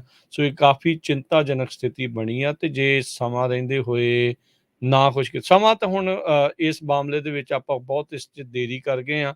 ਜੋ ਕੁਛ ਵੀ ਬਚਿਆ ਉਸਨੂੰ ਸਾਂਭਣ ਦੀ ਯਤਨ ਜਿਹੜੇ ਉਹ ਹੋਣੇ ਚਾਹੀਦੇ ਆ। ਇਸ ਦੇ ਵਿੱਚ ਜਿਹੜਾ ਪੋਲੀਟੀਕਲ ਡਿਵਾਈਡ ਆ ਉਹਨੂੰ ਖਤਮ ਕਰਕੇ ਜੋ ਪ੍ਰਤੱਖ ਦਿਖ ਰਿਹਾ ਆ ਉਸ ਦੇ ਹਿਸਾਬ ਦੇ ਨਾਲ ਆਪਾਂ ਨੂੰ ਅੱਗੇ ਜਿਹੜਾ ਭਵਿੱਖ ਦੇ ਜਿਹੜੇ ਫੈਸਲੇ ਆ ਉਹ ਲੈਣੇ ਚਾਹੀਦੇ ਆ। ਆਲਦੋ ਕਈ ਵਾਰੀ ਲੱਗਦਾ ਹੋਊਗਾ ਵੀ ਇਹਦੇ ਵਿੱਚ ਮਨੀ ਵੀ ਜ਼ਿਆਦਾ ਸਪੈਂਡ ਹੋ ਰਹੀ ਆ, ਇਹਦੇ ਵਿੱਚ ਇੱਦਾਂ ਵੀ ਹੋ ਰਿਹਾ ਆ, ਪਰ ਇਹ ਕੌੜੇ ਘੁੱਟ ਨਾਲ ਦੇ ਨਾਲ ਉਹ ਆਪਾਂ ਨੂੰ ਭਰਨੇ ਪੈਣੇ ਆ ਜੇ ਚਾਹੁੰਦੇ ਆ ਵੀ ਆਪਾਂ ਵੀ ਆਪਣੇ ਜੀਵਨ ਦੇ ਵਿੱਚ ਠੀਕ ਜੋ ਧਰਤੀ ਦੀ ਸਥਿਤੀ ਆ ਦੇਖੇ ਜਾਈਏ ਤੇ ਅਗਲੇ ਭਵਿੱਖ ਦੇ ਵਿੱਚ ਆਉਣ ਵਾਲੀ ਨਸਲਾਂ ਨੂੰ ਵੀ ਆਪਾਂ ਕੁਛ ਬੈਟਰ ਜਿਹੜਾ ਉਹ ਛੱਡ ਕੇ ਜਾਈਏ। ਅਗਲੀ ਖਬਰ ਫਿਨਲੈਂਡ ਤੋਂ ਆ ਰਹੀ ਆ। ਫਿਨਿਸ਼ ਪ੍ਰਾਈਮ ਮਿਨਿਸਟਰ ਉਹਨਾਂ ਦਾ ਡਰੱਗ ਟੈਸਟ ਹੋਇਆ ਤੇ ਉਹ ਨੈਗੇਟਿਵ ਆਇਆ ਹੈਗਾ। ਪਿਛਲੇ ਦਿਨਾਂ ਦੇ ਵਿੱਚ ਫਿਨਿਸ਼ ਪ੍ਰਾਈਮ ਮਿਨਿਸਟਰ ਸਾਨਾ ਮਰੀਨ ਕਾਫੀ ਕੰਟਰੋਵਰਸੀ ਦੇ ਵਿੱਚ ਆਈ ਸੀ, ਜਿਸ ਟਾਈਮ ਦੇ ਉੱਤੇ ਉਸਨੇ ਆਪਣੇ ਪ੍ਰਾਈਵੇਟ ਜੋ ਰੈਜ਼ੀਡੈਂਸੀ ਆ ਉੱਥੇ ਆਪਣੇ ਦੋਸਤ ਮਿੱਤਰਾਂ ਦੇ ਨਾਲ ਪਾਰਟੀ ਕੀਤੀ ਸੀ। ਉਹਦੀ ਇੱਕ ਵੀਡੀਓ ਕਲਿੱਪ ਬਹੁਤ ਜ਼ਿਆਦਾ ਵਾਇਰਲ ਹੋਈ, ਜਿਸ ਤੋਂ ਬਾਅਦ ਫਿਨਲੈਂਡ ਦੇ ਲੋਕਾਂ ਨੇ ਕਾਫੀ ਗੁੱਸਾ ਵੀ ਮਨਾਇਆ ਵੀ ਇਹ ਜੋ ਸਭ ਤੋਂ ਯੰਗੈਸਟ ਪ੍ਰਾਈਮ ਮਿਨਿਸਟਰ 36 ਸਾਲਾਂ ਦੀ ਜੋ ਹੈਗੀ ਆ, ਉਸ ਨੇ ਇਸ ਤਰ੍ਹਾਂ ਦੀ ਪਾਰਟੀ ਕੀਤੀ ਹੈਗੀ ਆ। ਕਈ ਲੋਕ ਉਹਦੇ ਹੱਕ ਦੇ ਵਿੱਚ ਵੀ ਆਏ, ਪਰ ਉਸਨੇ ਅੱਜ ਇਸ ਪਾਰਟੀ ਦੇ ਲਈ ਮਾਫੀ ਮੰਗ ਲਈ ਤੇ ਉਹ ਕਹਿੰਦੀ ਵੀ ਮੈਂ ਕਿਸੇ ਤਰ੍ਹਾਂ ਦੀ ਡਰੱਗ ਇਸ ਪਾਰਟੀ ਦੇ ਉੱਤੇ ਨਹੀਂ ਲਈ ਸੀ, ਸੋ ਉਸ ਟੈਸਟ ਵੀ ਜੋ ਆ ਉਸਦਾ ਨੈਗੇਟਿਵ ਆਇਆ ਹੈ। ਜੀ ਜੀ। ਅਗਲੀ ਜਿਹੜੀ ਹਰਜੋਤ ਸਿੰਘ ਦੀ ਗੱਲ ਕਰਦੇ ਜਾਈਏ, ਵਾਸ਼ਿੰਗਟਨ ਡੀਸੀ ਦੀ ਜਿਹੜੀ ਮੇਅਰ ਆ, ਉਹਨਾਂ ਨੇ ਨੈਸ਼ਨਲ ਗਾਰਡ ਦੀ ਮਦਦ ਮੰਗੀ ਸੀਗੀ। ਪੈਂਟਾਗਨ ਨੂੰ ਉਹਨਾਂ ਨੇ ਦਰਖਾਸਤ ਜਿਹੜੀ ਉਹ ਪਾਈ ਸੀ, ਜਿਹੜੇ ਟੈਕਸਸ ਤੇ ਐਰੀਜ਼ੋਨਾ ਤੋਂ ਮਾਈਗ੍ਰੈਂਟਸ ਆ ਬੱਸਾਂ ਭਰ ਕੇ ਉੱਥੇ ਛੱਡੇ ਜਾ ਰਹੇ ਆ, ਉਹਨਾਂ ਨੂੰ ਨਜਿੱਠਣ ਦੇ ਲਈ ਇਹ ਜਿਹੜੀ ਮਦਦ ਮੰਗੀ ਸੀ। ਇਹ ਦੂਸਰੀ ਵਾਰੀ ਇਹਨਾਂ ਨੇ ਦਰਖਾਸਤ ਪਾਈ ਸੀ ਪੈਂਟਾਗਨ ਨੂੰ, ਤੇ ਪੈਂਟਾਗਨ ਨੇ ਇਹ ਦੂਜੀ ਵਾਰੀ ਵੀ ਡਿਸਟ੍ਰਿਕਟ ਆਫ ਕੋਲੰਬੀਆ ਡੀਸੀ ਦੀ ਜਿਹੜੀ ਮੇਅਰ ਮੂਰੀਅਲ ਬਾਊਜ਼ਰ ਆ, ਉਹਨਾਂ ਦੀ ਇਸ ਫਰਿਆਦ ਨੂੰ ਰੱਦ ਕਰ ਦਿੱਤਾ ਆ। ਸੋ ਜਿਹੜੀ ਚਿੱਠੀ ਇਹਨਾਂ ਨੇ ਉਹ ਲਿਖੀ ਸੀ, ਡਿਪਾਰਟਮੈਂਟ ਆਫ ਡਿਫੈਂਸ ਨੇ ਕਿਹਾ ਆਪਣੀ ਇਸ ਚਿੱਠੀ ਦੇ ਵਿੱਚ, ਕਹਿੰਦੇ ਵੀ ਸਾਨੂੰ ਪਤਾ ਤੇ ਹੈਗਾ ਵੀ ਇਹ ਤੁਹਾਡੇ ਲਈ ਚਿੰਤਾਜਨਕ ਸਥਿਤੀ ਜਿਹੜੀ ਉਹ ਬਣੀ ਆ, ਪਰ ਜਿਹੜੇ ਯੂਨੀਫਾਰਮ ਮਿਲਟਰੀ ਪਰਸਨਲ ਆ ਉਹ ਡਾਇਰੈਕਟ ਕੰਟੈਕਟ ਦੇ ਵਿੱਚ ਮਾਈਗ੍ਰੈਂਟਸ ਦੇ ਵਿੱਚ ਉਹ ਨਹੀਂ ਆ ਸਕਦੇ ਡੋਮੈਸਟਿਕ ਆਪਰੇਸ਼ਨਸ ਦੇ ਜਿਹੜੇ ਆ ਉਹ ਦੌਰਾਨ। ਕਹਿੰਦੇ ਵੀ ਡੀਸੀ ਨੈਸ਼ਨਲ ਗਾਰਡ ਨੂੰ ਇੱਦਾਂ ਦਾ ਕੋਈ ਐਕਸਪੀਰੀਅੰਸ ਜਾਂ ਟ੍ਰੇਨਿੰਗ ਇੱਦਾਂ ਦੀ ਉਹਨਾਂ ਨੂੰ ਨਹੀਂ ਦਿੱਤੀ ਜਾਂਦੀ ਵੀ ਇੱਦਾਂ ਦੇ ਮਾਈਗ੍ਰੈਂਟਸ ਨੂੰ ਕਿੱਦਾਂ ਮੈਨੇਜ ਕਰਨਾ ਆ, ਫੀਡਿੰਗ ਸੈਨੀਟੇਸ਼ਨ ਦਾ ਗਰਾਊਂਡ ਸਪੋਰਟ ਆ, ਇੱਦਾਂ ਦੀਆਂ ਜਿਹੜੀਆਂ ਉਹ ਹੋਵੇ। ਸੋ ਇਸ ਕਰਕੇ ਪੈਂਟਾਗਨ ਨੇ ਦੂਜੀ ਵਾਰੀ ਜਿਹੜੇ ਮੇਅਰ ਬਾਊਜ਼ਰ ਆ ਉਹਨਾਂ ਦੀ ਇਸ ਦਰਖਾਸਤ ਨੂੰ ਰੱਦ ਜਿਹੜਾ ਆ ਉਹ ਕਰ ਦਿੱਤਾ ਆ। ਇਸ ਵਾਰ ਦੂਜੀ ਵਾਰੀ ਉਹਨਾਂ ਨੇ ਬਾਊਜ਼ਰ ਨੇ ਕਿਹਾ ਸੀਗਾ ਵੀ ਸਿਰਫ 90 ਦਿਨਾਂ ਦੇ ਲਈ ਮਦਦ ਜਿਹੜੀ ਆ ਉਹ ਚਾਹੀਦੀ ਆ, ਤੇ ਪੈਂਟਾਗਨ ਨੇ ਇਹ ਕਹਿ ਕੇ ਵੀ ਨਾਲ ਰੱਦ ਕੀਤਾ ਵੀ ਇੰਨੇ ਦਿਨਾਂ ਦੇ ਲਈ ਅਸੀਂ ਆਪਣੀਆਂ ਟਰੂਪਸ ਨੂੰ ਜਿਹੜਾ ਉਹ ਇੱਕ ਹਿਸਾਬ ਦੇ ਨਾਲ ਨਹੀਂ ਕਰ ਸਕਦੇ, ਕਿਉਂਕਿ ਸਾਡੀ ਜਿਹੜੀ ਰੈਡੀਨੈਸ ਆ, ਜੇ ਕਿਤੇ ਅਚਾਨਕ ਲੋੜ ਪਵੇ ਉਸ ਦੇ ਉੱਤੇ ਤੇ ਉਹਨਾਂ ਦੇ ਪਰਿਵਾਰਾਂ ਦੇ ਉੱਤੇ ਇਸ ਦਾ ਅਸਰ ਪੈਂਦਾ ਆ। ਜੀ, ਟੈਕਸਸ ਦੇ ਗਵਰਨਰ ਐਬਟ ਨੇ ਪਿਛਲੇ ਕਈ ਮਹੀਨਿਆਂ ਤੋਂ ਜੋ ਇਲੀਗਲ ਇਮੀਗ੍ਰੈਂਟ ਬਾਰਡਰ ਕ੍ਰਾਸ ਕਰਦੇ ਆ, ਉਹਨਾਂ ਦੀਆਂ ਬੱਸਾਂ ਭਰ ਕੇ ਨਿਊਯਾਰਕ ਸਿਟੀ ਨੂੰ ਤੇ ਵਾਸ਼ਿੰਗਟਨ ਡੀਸੀ ਨੂੰ ਭੇਜਣੀਆਂ ਸ਼ੁਰੂ ਕੀਤੀਆਂ ਹੋਈਆਂ ਆ। ਟੈਕਸਸ ਨੇ ਸੋ ਫਾਰ 8000 ਦੇ ਕਰੀਬ ਮਾਈਗ੍ਰੈਂਟਸ ਵਾਸ਼ਿੰਗਟਨ ਡੀਸੀ ਤੇ ਨਿਊਯਾਰਕ ਸ਼ਹਿਰ ਨੂੰ ਭੇਜੇ ਹੈਗੇ ਆ, ਜਿਹਦੇ ਕਰਕੇ ਦੋਨਾਂ ਸ਼ਹਿਰਾਂ ਦੇ ਜੋ ਮੇਅਰ ਆ ਉਹ ਤੇ ਗਵਰਨਰ ਉਹ ਕਾਫੀ ਅਪਸੈਟ ਹੈਗੇ ਆ। ਐਬਟ ਨੇ ਇਹ ਕਿਹਾ ਆ ਵੀ 7000 ਦੇ ਕਰੀਬ ਮਾਈਗ੍ਰੈਂਟ ਵਾਸ਼ਿੰਗਟਨ ਡੀਸੀ ਨੂੰ ਭੇਜੇ ਗਏ ਆ, 9000 ਕੱਲੇ ਇਸ ਮਹੀਨੇ ਦੇ ਵਿੱਚ ਭੇਜੇ ਗਏ ਆ। ਕੱਲਾ ਟੈਕਸਸ ਸਟੇਟ ਨਹੀਂ, ਐਰੀਜ਼ੋਨਾ ਨੇ ਵੀ 1000 ਤੋਂ ਵੱਧ ਮਾਈਗ੍ਰੈਂਟ ਵਾਸ਼ਿੰਗਟਨ ਡੀਸੀ ਨੂੰ ਬੱਸਾਂ ਭਰ ਕੇ ਭੇਜ ਦਿੱਤੇ ਆ, ਪਰ ਉਹ ਕਹਿੰਦੇ ਅਸੀਂ ਨਿਊਯਾਰਕ ਨੂੰ ਹਜੇ ਤੱਕ ਕੋਈ ਵੀ ਨਹੀਂ ਭੇਜਿਆ। ਨਿਊਯਾਰਕ ਸਿਟੀ ਦੇ ਮੇਅਰ ਐਰਿਕ ਐਡਮਜ਼ ਬਾਰ-ਬਾਰ ਗਵਰਨਰ ਐਬਟ ਦੇ ਉੱਤੇ ਦੋਸ਼ ਲਾਉਂਦੇ ਆ ਵੀ ਇਹ ਬਿਲਕੁਲ ਐਂਟੀ ਅਮਰੀਕਨ ਆ, ਜੋ ਇਹਨਾਂ ਦੀ ਸਟੇਟ ਦੇ ਵਿੱਚ ਬਾਰਡਰ ਕ੍ਰਾਸ ਕਰਕੇ ਆਉਂਦੇ ਆ ਵੀ ਉਹਨਾਂ ਨੂੰ ਬੱਸਾਂ ਚੜ੍ਹ ਕੇ ਤੁਸੀਂ ਸਾਡੀ ਸਟੇਟ ਨੂੰ ਭੇਜ ਰਹੇ ਹੋ। ਜੀ, ਇੱਥੇ ਆਪਾਂ ਇੱਕ ਬ੍ਰੇਕ ਲਵਾਂਗੇ। ਬ੍ਰੇਕ ਤੋਂ ਬਾਅਦ ਦੇ ਵਿੱਚ ਗੱਲ ਕਰਾਂਗੇ ਯੂਕੇ ਵਾਲਿਆਂ ਦੀ ਜਿਹੜੀ ਖੂਫੀਆ ਏਜੰਸੀਆਂ ਨੇ ਜਗਤਾਰ ਸਿੰਘ ਜੌਲ ਦੇ ਮਾਮਲੇ ਦੇ ਵਿੱਚ ਕੀ ਗੁਲ ਖਲਾਇਆ, ਤੇ ਟਰੰਪ ਹੋਣਾ ਨੇ ਇੱਕ ਹੋਰ ਲਾਸੂਟ ਦਰਜ ਕੀਤਾ ਹੈ ਜਿਹੜੀ ਉਹਨਾਂ ਦੇ ਰੇਡ ਵੱਜੀ ਸੀ ਘਰੇ, ਉਸ ਦੇ ਵਿੱਚ ਕਿੰਨੇ ਕੁ ਡਾਕੂਮੈਂਟ, ਕਿੱਦਾਂ ਦੇ ਡਾਕੂਮੈਂਟ ਜਿਹੜੇ FBI ਨੇ ਉਹ ਫੜੇ ਆ, ਉਸ ਦੇ ਬਾਰੇ ਜਾਣਕਾਰੀਆਂ ਹੋਣਗੀਆਂ। ਸੋ ਇੱਦਾਂ ਹੀ ਜੁੜੇ ਰਹੋ ਪੰਜਾਬੀ ਰੇਡੀਓ USA ਦੇ ਨਾਲ।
ਪੰਜਾਬੀ ਰੇਡੀਓ USA ਸੁਣ ਰਹੇ ਸਾਰੇ ਹਿਮਾਨਯੋਗ ਅਤੇ ਸਤਿਕਾਰ ਸਰੋਤਿਆਂ ਨੂੰ ਇੱਕ ਵਾਰੀ ਫੇਰ ਨਿੱਘੀ ਜੀ ਆਇਆਂ ਨੂੰ ਸਭ ਦਾ ਸਵਾਗਤ ਹੈ। ਹਰਜੋਤ ਸਿੰਘ ਜੀ, ਜੀ ਆਇਆਂ ਨੂੰ ਸਵਾਗਤ ਹੈ। ਸਤਿ ਸ਼੍ਰੀ ਅਕਾਲ ਜੀ। ਸਤਿ ਸ਼੍ਰੀ ਅਕਾਲ, ਧੰਨਵਾਦ ਜੀ ਆਇਆਂ ਨੂੰ। ਅਗਲੀ ਜਿਹੜੀ ਹਰਜੋਤ ਸਿੰਘ ਜੀ ਗੱਲ ਕਰਦੇ ਜਾਈਏ, ਜਗਤਾਰ ਸਿੰਘ ਜੱਗੀ ਜੌਹਲ, ਜਿਹਨੂੰ 2017 ਦੇ ਵਿੱਚ ਜਿਹੜਾ ਕਿ ਡੰਬਾਰਟਨ ਯੂਕੇ ਦਾ ਰਹਿਣ ਵਾਲਾ ਸੀਗਾ, ਉਸਨੂੰ ਭਾਰਤ ਵਿੱਚ 2017 ਦੇ ਵਿੱਚ ਗ੍ਰਿਫਤਾਰ ਜਿਹੜਾ ਆ ਉਹ ਡਿਟੇਨ ਜਿਹੜਾ ਉਹ ਕਰ ਲਿਆ ਗਿਆ ਸੀ। ਉਸ ਤੋਂ ਬਾਅਦ ਦੇ ਵਿੱਚ ਕਿੰਨੇ ਸਾਲ ਜਿਹੜੇ ਹੋ ਗਏ ਹਰਜੋਤ ਸਿੰਘ ਜੀ, ਉਸ ਦੇ ਉੱਤੇ ਕਈ ਤਰੀਕੇ ਦਾ ਤਸ਼ੱਦਦ ਜਿਹੜਾ ਉਹ ਢਾਇਆ ਗਿਆ। ਹੁਣ ਉਸ ਦਾ ਜਿਹੜਾ ਪਰਿਵਾਰ ਯੂਕੇ ਦੇ ਵਿੱਚ ਰਹਿੰਦਾ ਆ, ਉਹ ਬਰਤਾਨਵੀ ਸਰਕਾਰ ਆ ਉਸਨੂੰ ਅਦਾਲਤ ਵਿੱਚ ਘੜੀਸਣ ਜਾ ਰਿਹਾ ਆ। ਹੁਣ ਰੀਸੈਂਟਲੀ ਨਵੀਆਂ ਆਈਆਂ ਜਿਹੜੇ ਖੁਲਾਸਿਆਂ ਦੇ ਵਿੱਚ ਇਹ ਜਾਣਕਾਰੀ ਪਤਾ ਲੱਗੀ ਆ ਵੀ ਯੂਕੇ ਦੀਆਂ ਜਿਹੜੀਆਂ ਖੂਫੀਆ ਏਜੰਸੀਆਂ ਆ, ਸਪਾਈ ਏਜੰਸੀਜ਼ ਆ, ਉਹਨਾਂ ਨੇ ਹੀ ਜਿਹੜੀ ਉਹ ਜਾਣਕਾਰੀ ਦਿੱਤੀ ਸੀ ਜੌਹਲ ਦੇ ਬਾਰੇ, ਭਾਰਤੀ ਜਿਹੜੀ ਸਟੇਟ ਆ ਉਹਨੂੰ, ਜਿਸ ਤੋਂ ਬਾਅਦ ਦੇ ਵਿੱਚ ਇਹਦੀ ਗ੍ਰਿਫਤਾਰੀ ਹੋਈ ਤੇ ਗ੍ਰਿਫਤਾਰੀ ਤੋਂ ਬਾਅਦ ਦੇ ਵਿੱਚ ਜਿਹੜਾ ਅਤਿਆਚਾਰ, ਟੌਰਚਰ ਆ, ਉਸ ਨੂੰ ਝੱਲਣਾ ਪਿਆ। ਕਈ ਵਾਰੀ ਇਸ ਚੀਜ਼ ਦਾ ਦਾਵਾ ਜੱਗੀ ਜੌਹਲ, ਉਸਦੇ ਪਰਿਵਾਰ ਵੱਲੋਂ ਤੇ ਉਸਦੇ ਜਿਹੜੇ ਵਕੀਲਾਂ ਦੇ ਦੁਆਰਾ ਇਹ ਕੀਤਾ ਗਿਆ ਵੀ ਇਸ ਨੂੰ ਕਈ ਦਿਨਾਂ ਤੱਕ ਟੌਰਚਰ ਕੀਤਾ ਗਿਆ ਆ, ਕਰੰਟ ਲਾਏ ਗਏ ਆ, ਹੋਰ ਵੀ ਕਈ ਤਰੀਕੇ ਦਾ ਤਸ਼ੱਦਦ ਇਸ ਦੇ ਉੱਤੇ ਢਾਇਆ ਗਿਆ ਆ। ਆਲਦੋ ਬ੍ਰਿਟੇਨ ਦੇ ਜਿਹੜੇ ਪ੍ਰਧਾਨ ਮੰਤਰੀ ਰਹੀ ਥਰੀਸਾ ਮੇ, ਤੇ ਨਾਲ ਦੇ ਨਾਲ ਰੀਸੈਂਟਲੀ ਜਿਸ ਨੂੰ ਅਸਤੀਫਾ ਦੇਣਾ ਪਿਆ ਸੀਗਾ, ਬੋਰਿਸ ਜੌਨਸਨ, ਉਹਨਾਂ ਨੇ ਨਰਿੰਦਰ ਮੋਦੀ ਦੇ ਨਾਲ ਜੌਹਲ ਦੀ ਗ੍ਰਿਫਤਾਰੀ ਨੂੰ ਲੈ ਕੇ, ਉਸ ਨੂੰ ਅੰਦਰ ਡੱਕੇ ਹੋਣ ਨੂੰ ਲੈ ਕੇ ਕਹਿੰਦੇ ਆ ਚਰਚਾ ਕੀਤੀ ਸੀ। ਇੱਕ ਪੁਰਾਣੀ ਹਿੰਦੁਸਤਾਨ ਟਾਈਮਜ਼ ਦੀ ਰਿਪੋਰਟ 2017 ਦੀ ਆ, ਉਹ ਇਹ ਦੱਸਦੀ ਆ ਵੀ ਜੌਹਲ ਦੇ ਉੱਤੇ ਨਿਗਾਹ ਉਦੋਂ ਬਣੀ ਜਦੋਂ ਪੰਜਾਬ ਪੁਲਿਸ ਨੂੰ ਯੂਕੇ ਦੇ ਇੱਕ ਸੋਰਸ ਦੇ ਦੁਆਰਾ ਇਨਫੋਰਮੇਸ਼ਨ ਦਿੱਤੀ ਗਈ, ਜੌਹਲ ਨਾਂ ਦੇ ਇੱਕ ਬੰਦੇ ਦੇ ਦੁਆਰਾ। ਸੋ ਕਹਿੰਦੇ ਵੀ ਜਿਹੜੀਆਂ ਤਰੀਕਾਂ, ਇੱਕ ਨਵੀਂ ਜਿਹੜੀ report IPCO, investigatory powers commissioner office ਦੀ ਜਿਹੜੀ ਰਿਪੋਰਟ ਆ ਉਹ ਆਈ ਆ, ਇਨਵੈਸਟੀਗੇਸ਼ਨ 'ਚ ਇਹ ਪਤਾ ਲੱਗਿਆ ਵੀ MI5 ਜਿਹੜੀ ਉੱਥੋਂ ਦੀ ਖੂਫੀਆ ਏਜੰਸੀ ਆ, ਉਸ ਨੇ MI6 ਦੇ ਨਾਲ ਮਿਲ ਕੇ ਜਿਹੜੀ ਇਹ ਜਾਣਕਾਰੀ ਭਾਰਤ ਵਾਲਿਆਂ ਦੇ ਨਾਲ ਜਿਹੜੀ ਉਹ ਸਾਂਝੀ ਕੀਤੀ ਸੀਗੀ। ਤੇ ਕਹਿੰਦੇ ਵੀ ਆਲਦੋ ਜੌਹਲ ਦਾ ਨਾਮ ਇਸ ਰਿਪੋਰਟ ਦੇ ਵਿੱਚ ਡਾਇਰੈਕਟਲੀ ਤਾਂ ਨਹੀਂ ਸ਼ਾਮਲ, ਪਰ ਤਰੀਕਾਂ ਉਹਨਾਂ ਦਿਨਾਂ ਦੇ ਨਾਲ ਮੈਚ ਹੋ ਰਹੀਆਂ ਜਿਸ ਤੋਂ ਬਾਅਦ ਦੇ ਵਿੱਚ ਜੌਹਲ ਨੂੰ ਉੱਥੇ ਗ੍ਰਿਫਤਾਰ ਕਰ ਲਿਆ ਗਿਆ ਸੀਗਾ। ਸੋ ਹਿਊਮਨ ਰਾਈਟ ਗਰੁੱਪ ਰਿਪਰੀਵ ਜਿਹੜਾ ਆ, ਉਹਨਾਂ ਨੇ ਇਹ ਜਿਹੜਾ ਇੱਕ ਕਹਿ ਲਓ ਵੀ ਡਾਕੂਮੈਂਟੇਸ਼ਨ ਦਿਖਾਈ ਆ। ਉਹਨਾਂ ਨੇ BBC ਨੂੰ ਆਪਣੀ ਇਹ ਜਿਹੜੀ ਡਾਕੂਮੈਂਟੇਸ਼ਨ ਜਿਹੜੀ ਆ ਉਹ ਦਿਖਾਈ ਆ, ਜਿਸ ਦੇ ਵਿੱਚ ਕਹਿੰਦੇ ਵੀ ਇਹ ਪਤਾ ਲੱਗਦਾ ਆ ਵੀ ਇਹ ਐਵੀਡੈਂਸ ਤੇ ਸਬੂਤ ਸਾਹਮਣੇ ਆਉਂਦੇ ਆ ਵੀ British intelligence the tip of ਤੋਂ ਬਾਅਦ ਦੇ ਵਿੱਚ ਹੀ ਜੌਹਲ ਦੀ ਗ੍ਰਿਫਤਾਰੀ ਹੋਈ ਸੀ। ਜੌਹਲ ਦਾ ਕਸੂਰ ਬਸ ਇਹੀ ਸੀਗਾ ਵੀ ਉਹ ਇੱਕ ਵੈਬਸਾਈਟ ਜਿਹੜੀ ਉਹ ਚਲਾਉਂਦਾ ਸੀਗਾ, ਸਿੱਖ ਹਿਊਮਨ ਰਾਈਟਸ ਦੇ ਲਈ ਉਹ ਕੈਂਪੇਨ ਕਰਦਾ ਸੀਗਾ। ਸੋ ਇਦਾਂ ਦੀ ਉਹਦੀ ਕੋਈ ਵੀ ਕਾਰਵਾਈ ਨਹੀਂ ਸੀਗੀ ਵੀ ਜਿਸ ਨੂੰ ਗਲਤ ਜਿਹੜਾ ਉਹ ਮੰਨਿਆ ਜਾਵੇ, ਕਿਉਂਕਿ ਸੇਮ ਕਾਰਵਾਈਆਂ ਬਹੁਤ ਸਾਰੇ ਲੋਕ, ਹਿਊਮਨ ਰਾਈਟਸ ਦੀ ਆਵਾਜ਼ ਜਿਹੜੀ ਹੈ ਬਹੁਤ ਸਾਰੇ ਲੋਕ ਜਿਹੜੇ ਉਹ ਚਲਾਉਂਦੇ ਆ। ਤੇ ਇਸ ਨੂੰ ਕਹਿੰਦੇ ਅਧਿਕਾਰਤ ਤੌਰ ਦੇ ਵਿੱਚ ਮਈ ਵਿੱਚ ਚਾਰਜ ਕੀਤਾ ਗਿਆ ਵੀ ਇਸ ਨੇ ਕਤਲ ਕਰਨ ਦੀ ਕਨਸਪੀਰੇਸੀ ਕਮਿਟ ਕੀਤੀ ਆ, ਵੀ ਕਤਲ ਕਰਨ ਦੇ ਲਈ, ਤੇ ਇੱਕ ਅੱਤਵਾਦੀ ਗਰੁੱਪ ਦਾ, ਟੈਰਰਿਸਟ ਗੈਂਗ ਦਾ ਇੱਕ ਮੈਂਬਰ ਜਿਹੜਾ ਉਹ ਹੈਗਾ ਆ। ਸੋ ਹੁਣ ਦੇਖੋ ਹਰਜੋਤ ਸਿੰਘ ਜੀ, ਅਗਲੇ ਮਹੀਨੇ ਕਹਿੰਦੇ ਆ ਵੀ ਇਸ ਦੇ ਉੱਤੇ ਹੋਰ ਜਿਹੜੇ ਚਾਰਜਸ ਆ ਉਹ ਪੇਸ਼ ਕੀਤੇ ਜਿਹੜੇ ਉਹ ਜਾਣਗੇ। 7 ਸਾਲ 5 ਸਾਲ ਦਾ ਵਕਤ ਜਿਹੜਾ ਉਹ ਹੋ ਚੁੱਕਾ ਆ ਜੱਗੀ ਜੌਹਲ ਨੂੰ ਅੰਦਰ ਡੱਕਿਆਂ ਨੂੰ, ਤੇ ਇਹ ਜਿਹੜਾ ਹਸ਼ਰ ਆ ਉਹ ਹੋਇਆ ਆ। ਤੇ ਕਰਤੂਤ ਜਿਸ ਮੁਲਕ ਦੇ ਵਿੱਚ ਉਹ ਰਹਿੰਦਾ ਸੀ, ਜਿਸ ਦਾ ਉਹ ਬਸ਼ਿੰਦਾ ਸੀ, ਉੱਥੋਂ ਦੀ ਹੀ ਇੰਟੈਲੀਜੈਂਸ ਨੇ, ਭਾਰਤ ਦੀ ਇੰਟੈਲੀਜੈਂਸ ਨੂੰ ਇਹ ਖੂਫੀਆ ਰਿਪੋਰਟਾਂ ਘੱਲ ਕੇ ਜੌਹਲ ਨੂੰ ਅੰਦਰ ਜਿਹੜਾ ਉਹ ਕਰਵਾਇਆ ਆ। ਸੋ 2 ਆਪਣੇ MP ਉੱਥੇ ਹੈਗੇ ਆ, ਸੋ ਉਹਨਾਂ ਨੂੰ ਇਹ ਆਵਾਜ਼ ਮੁੱਦਾ ਤੋਂ ਬਹੁਤ ਚਿਰ ਤੋਂ ਜਿਹੜੇ ਤਨਮਨਜੀਤ ਸਿੰਘ ਢੇਸੀ ਤੇ ਗਿੱਲ, ਆਈ ਥਿੰਕ ਜਿਹੜੇ ਦੂਸਰੇ ਉੱਥੋਂ ਦੇ, ਹਾਂਜੀ ਪ੍ਰੀਤ ਗਿੱਲ ਜਿਹੜੇ ਆ, ਉਹਨਾਂ ਨੇ ਮਸਲਾ ਤਾਂ ਕਈ ਵਾਰੀ ਜਿਹੜਾ ਉਹ ਚੁੱਕਿਆ ਆ, ਪਰ ਹੁਣ ਇਹ ਅਦਾਲਤ ਵੱਲ ਨੂੰ ਪਰਿਵਾਰ ਜਿਹੜਾ ਉਹ ਜਾ ਰਿਹਾ। ਰਿਪਰੀਵ ਜਿਹੜੀ ਇੱਕ ਹਿਊਮਨ ਰਾਈਟ ਸੰਸਥਾ ਆ, ਉਹ ਹੁਣ ਇਸ ਦਾ ਕੇਸ ਕਹਿੰਦੇ ਆ ਵੀ ਫਾਈਟ ਕਰੇਗੀ ਯੂਕੇ ਦੀਆਂ ਅਦਾਲਤਾਂ ਦੇ ਵਿੱਚ। ਜੀ, ਇੰਗਲੈਂਡ ਦੀ ਸਰਕਾਰ ਬਹੁਤ ਅਕਿਰਤਗਣ ਹੈਗੀ ਆ। ਆਪਾਂ ਸਾਰਿਆਂ ਨੂੰ ਪਤਾ, ਵਰਲਡ ਵਾਰ ਦੇ ਵਿੱਚ ਇੰਗਲੈਂਡ ਦੇ ਲਈ 83,005 ਸਿੱਖ ਸ਼ਹੀਦ ਹੋਏ ਸੀ, 1,09,045 ਸਿੱਖ ਜ਼ਖਮੀ ਹੋਏ ਸੀ। ਬ੍ਰਿਟਿਸ਼ ਇੰਡੀਆ ਆਰਮੀ ਦੇ ਵਿੱਚ 20% ਸਿੱਖ ਸੀਗੇ। ਸੋ ਇਹ ਇਕੱਲਾ ਇਸ ਟਾਈਮ ਨਹੀਂ, ਜੱਗੀ ਜੌਲ ਵੇਲੇ ਨਹੀਂ, ਇਸ ਤੋਂ ਪਹਿਲਾਂ ਦਰਬਾਰ ਸਾਹਿਬ ਦੇ ਉੱਤੇ 1984 ਦੇ ਵਿੱਚ ਜਦੋਂ ਹਿੰਦੁਸਤਾਨ ਦੀ ਜ਼ਾਲਮ ਸਰਕਾਰ ਨੇ ਸਿੱਖਾਂ ਦੇ 38 ਗੁਰਦੁਆਰਾ ਸਾਹਿਬ, ਦਰਬਾਰ ਸਾਹਿਬ ਤੇ ਅਕਾਲ ਤਖਤ ਸਾਹਿਬ ਤੇ ਹਮਲਾ ਕੀਤਾ ਸੀ, ਤੇ ਇੰਗਲੈਂਡ ਦੀਆਂ ਏਜੰਸੀਆਂ ਨੇ ਇੰਡੀਆ ਦੀ ਹੈਲਪ ਕੀਤੀ ਸੀ। ਇਹ ਰਿਪੋਰਟਸ ਪਿਛਲੇ ਸਾਲਾਂ ਦੇ ਵਿੱਚ ਆਈਆਂ ਸੀ। ਹਰ ਮੋੜ ਦੇ ਉੱਤੇ ਇੰਗਲੈਂਡ ਦੀ ਸਰਕਾਰ ਨੇ ਜਿਹੜਾ ਸਿੱਖਾਂ ਨਾਲ ਧੱਕਾ ਕੀਤਾ ਹੈਗਾ, ਸਿੱਖਾਂ ਨੂੰ ਧੋਖਾ ਦਿੱਤਾ ਹੈ। ਈਵਨ ਦੋ ਸਿੱਖ ਲੱਖਾਂ ਦੀ ਗਿਣਤੀ ਦੇ ਵਿੱਚ ਇੰਗਲੈਂਡ ਦੇ ਲਈ ਮਰੇ ਹੈਗੇ ਆ। ਇਹ ਬਹੁਤ ਹੀ ਮਾੜੀ ਗੱਲ ਹੈਗੀ ਆ। ਇੰਟਰਨੈਸ਼ਨਲ ਹਿਊਮਨ ਰਾਈਟਸ ਆਰਗੇਨਾਈਜੇਸ਼ਨਸ ਨੂੰ ਇਸ ਨੂੰ ਐਕਸਪੋਜ਼ ਕਰਨਾ ਚਾਹੀਦਾ ਆ। ਹੁਣ ਇਹ ਗੁੱਡ ਹੈਗਾ, ਉੱਥੇ ਦੀਆਂ ਕੁਝ ਹਿਊਮਨ ਰਾਈਟਸ ਆਰਗੇਨਾਈਜੇਸ਼ਨਸ ਬਹੁਤ ਐਕਟਿਵ ਹੋਈਆਂ ਆ ਵੀ ਤੁਸੀਂ ਆਪਣੇ ਹੀ ਮੁਲਕ ਦੇ ਸਿਟੀਜ਼ਨ ਦੇ ਬਾਰੇ ਜਿਹੜੀ ਆ ਗਲਤ ਇਨਫੋਰਮੇਸ਼ਨ ਦੇ ਕੇ ਇੰਡੀਆ 'ਚ ਤੁਸੀਂ ਉਸ ਨੂੰ ਅਰੈਸਟ ਕਰਾਤਾ ਹੈ। ਹਿਊਮਨ ਰਾਈਟਸ ਬਾਰੇ ਬੋਲਣਾ ਤਾਂ ਹਰ ਇੱਕ ਬੰਦੇ ਦਾ ਹੱਕ ਹੈਗਾ ਆ।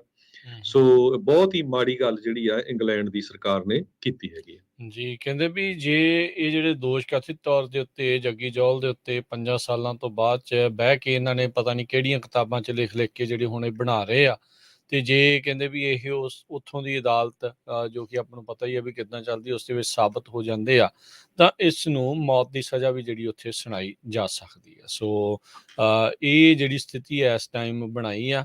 ਦੇਖੋ ਕਿੱਦਾਂ ਮੁਲਕ ਜਿਹੜੇ ਆਪਣੇ ਬੰਦਿਆਂ ਦੇ ਨਾਲ ਉੱਥੇ ਧਰੋ ਜਿਹੜਾ ਉਹ ਕਮਾ ਜਾਂਦਾ ਆ। ਇਹ ਦੇਖਣ ਵਾਲੀ ਜਿਹੜੀ ਉਹ ਗੱਲ ਆ। ਇਹ 2017 ਦੇ ਵਿੱਚ ਸ਼ਾਇਦ ਕਿਸੇ ਨੇ ਇੰਨਾ ਜ਼ਿਆਦਾ ਨੋਟਿਸ ਨਹੀਂ ਕੀਤਾ, ਪਰ ਉਦੋਂ ਤੋਂ ਹੀ ਇਹ ਰਿਪੋਰਟ ਜਿਹੜੀ ਹਿੰਦੁਸਤਾਨ ਟਾਈਮ ਦੀ ਉਹ ਦੱਸਦੀ ਆ ਵੀ ਯੂਕੇ ਤੋਂ ਹੀ, ਬ੍ਰਿਟੇਨ ਤੋਂ ਹੀ ਜਿਹੜਾ ਸੋਰਸ ਸੀਗਾ ਜੌਹਲ ਦੀ ਜਿਹੜੀ ਉਹ ਗ੍ਰਿਫਤਾਰੀ ਦੇ ਵਿੱਚ, ਤੇ ਉਹ ਅੱਜ ਜਿਹੜੀ ਰਿਪਰੀਵ ਹਿਊਮਨ ਰਾਈਟਸ ਦੀ ਰਿਪੋਰਟ ਆ ਉਹ ਡਾਕੂਮੈਂਟੇਸ਼ਨ ਦੇ ਆਧਾਰ ਦੇ ਉੱਤੇ ਇਹ ਦਾਵਾ ਹੈਗਾ ਆ ਵੀ MI5 ਤੇ MI6 ਦੀ ਕਰਤੂਤ ਆ, ਹੋਰ ਕਿਸੇ ਦੀ ਨਹੀਂ, ਜਿਹਦੇ ਕਰਕੇ ਜੱਗੀ ਜੌਹਲ ਨੂੰ ਅੱਜ ਅੰਦਰ ਡੱਕਿਆ ਹੋਇਆ ਆ ਪਿਛਲੇ 5 ਸਾਲਾਂ ਤੋਂ। ਜੀ। ਕੱਲ ਸਟਾਕ ਮਾਰਕੀਟ ਬਹੁਤ ਜ਼ਿਆਦਾ ਡਾਊਨ ਗਈ ਸੀ, 600 650 ਪੁਆਇੰਟ ਦੇ ਕਰੀਬ। ਅੱਜ ਵੀ ਜੋ ਰਿਪੋਰਟਸ ਆ ਰਹੀਆਂ ਡਾਓ ਜੋਨ ਇੰਡਸਟਰੀਅਲ, ਜਿਸ ਟਾਈਮ ਆਪਾਂ ਤੁਹਾਡੇ ਨਾਲ ਲਾਈਵ ਡਿਸਕਸ ਕਰ ਰਹੇ ਹੈਗੇ ਆ, 154 ਪੁਆਇੰਟ ਡਾਊਨ ਹੈਗਾ। S&P ਇੰਡੈਕਸ ਵੀ ਡਾਊਨ ਆ।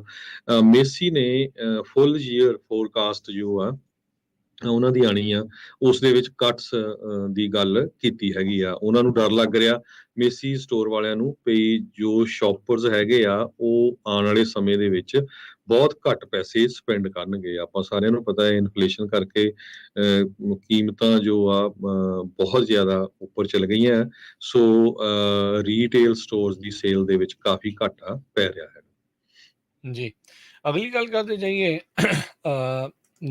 ਜਿਹੜੀ ਗਵਰਨਰ ਸੀਗੀ ਗ੍ਰੈਚਨ ਵਿਟਮਰ ਮਿਸ਼ੀਗਨ ਦੀ, 2020 ਦੇ ਵਿੱਚ ਜਦ ਟਰੰਪ ਹੁਣੀ ਵੀ ਹਾਰੇ, ਕੋਵਿਡ ਵੀ ਜਿਹੜਾ ਉਹ ਚੱਲਿਆ, ਉਹ ਸਾਰਾ ਕੁਛ ਜਿਹੜਾ ਉਹ ਹੋਇਆ, ਤੇ ਉਸ ਤੋਂ ਬਾਅਦ ਦੇ ਵਿੱਚ ਜਿਹੜੀ ਇੱਕ ਇਸ ਨੂੰ ਕਿਡਨੈਪ ਕਰਨ ਦੀ ਸਾਜ਼ਿਸ਼ ਜਿਹੜੀ ਆ ਉਹ ਬਣਾਈ ਗਈ।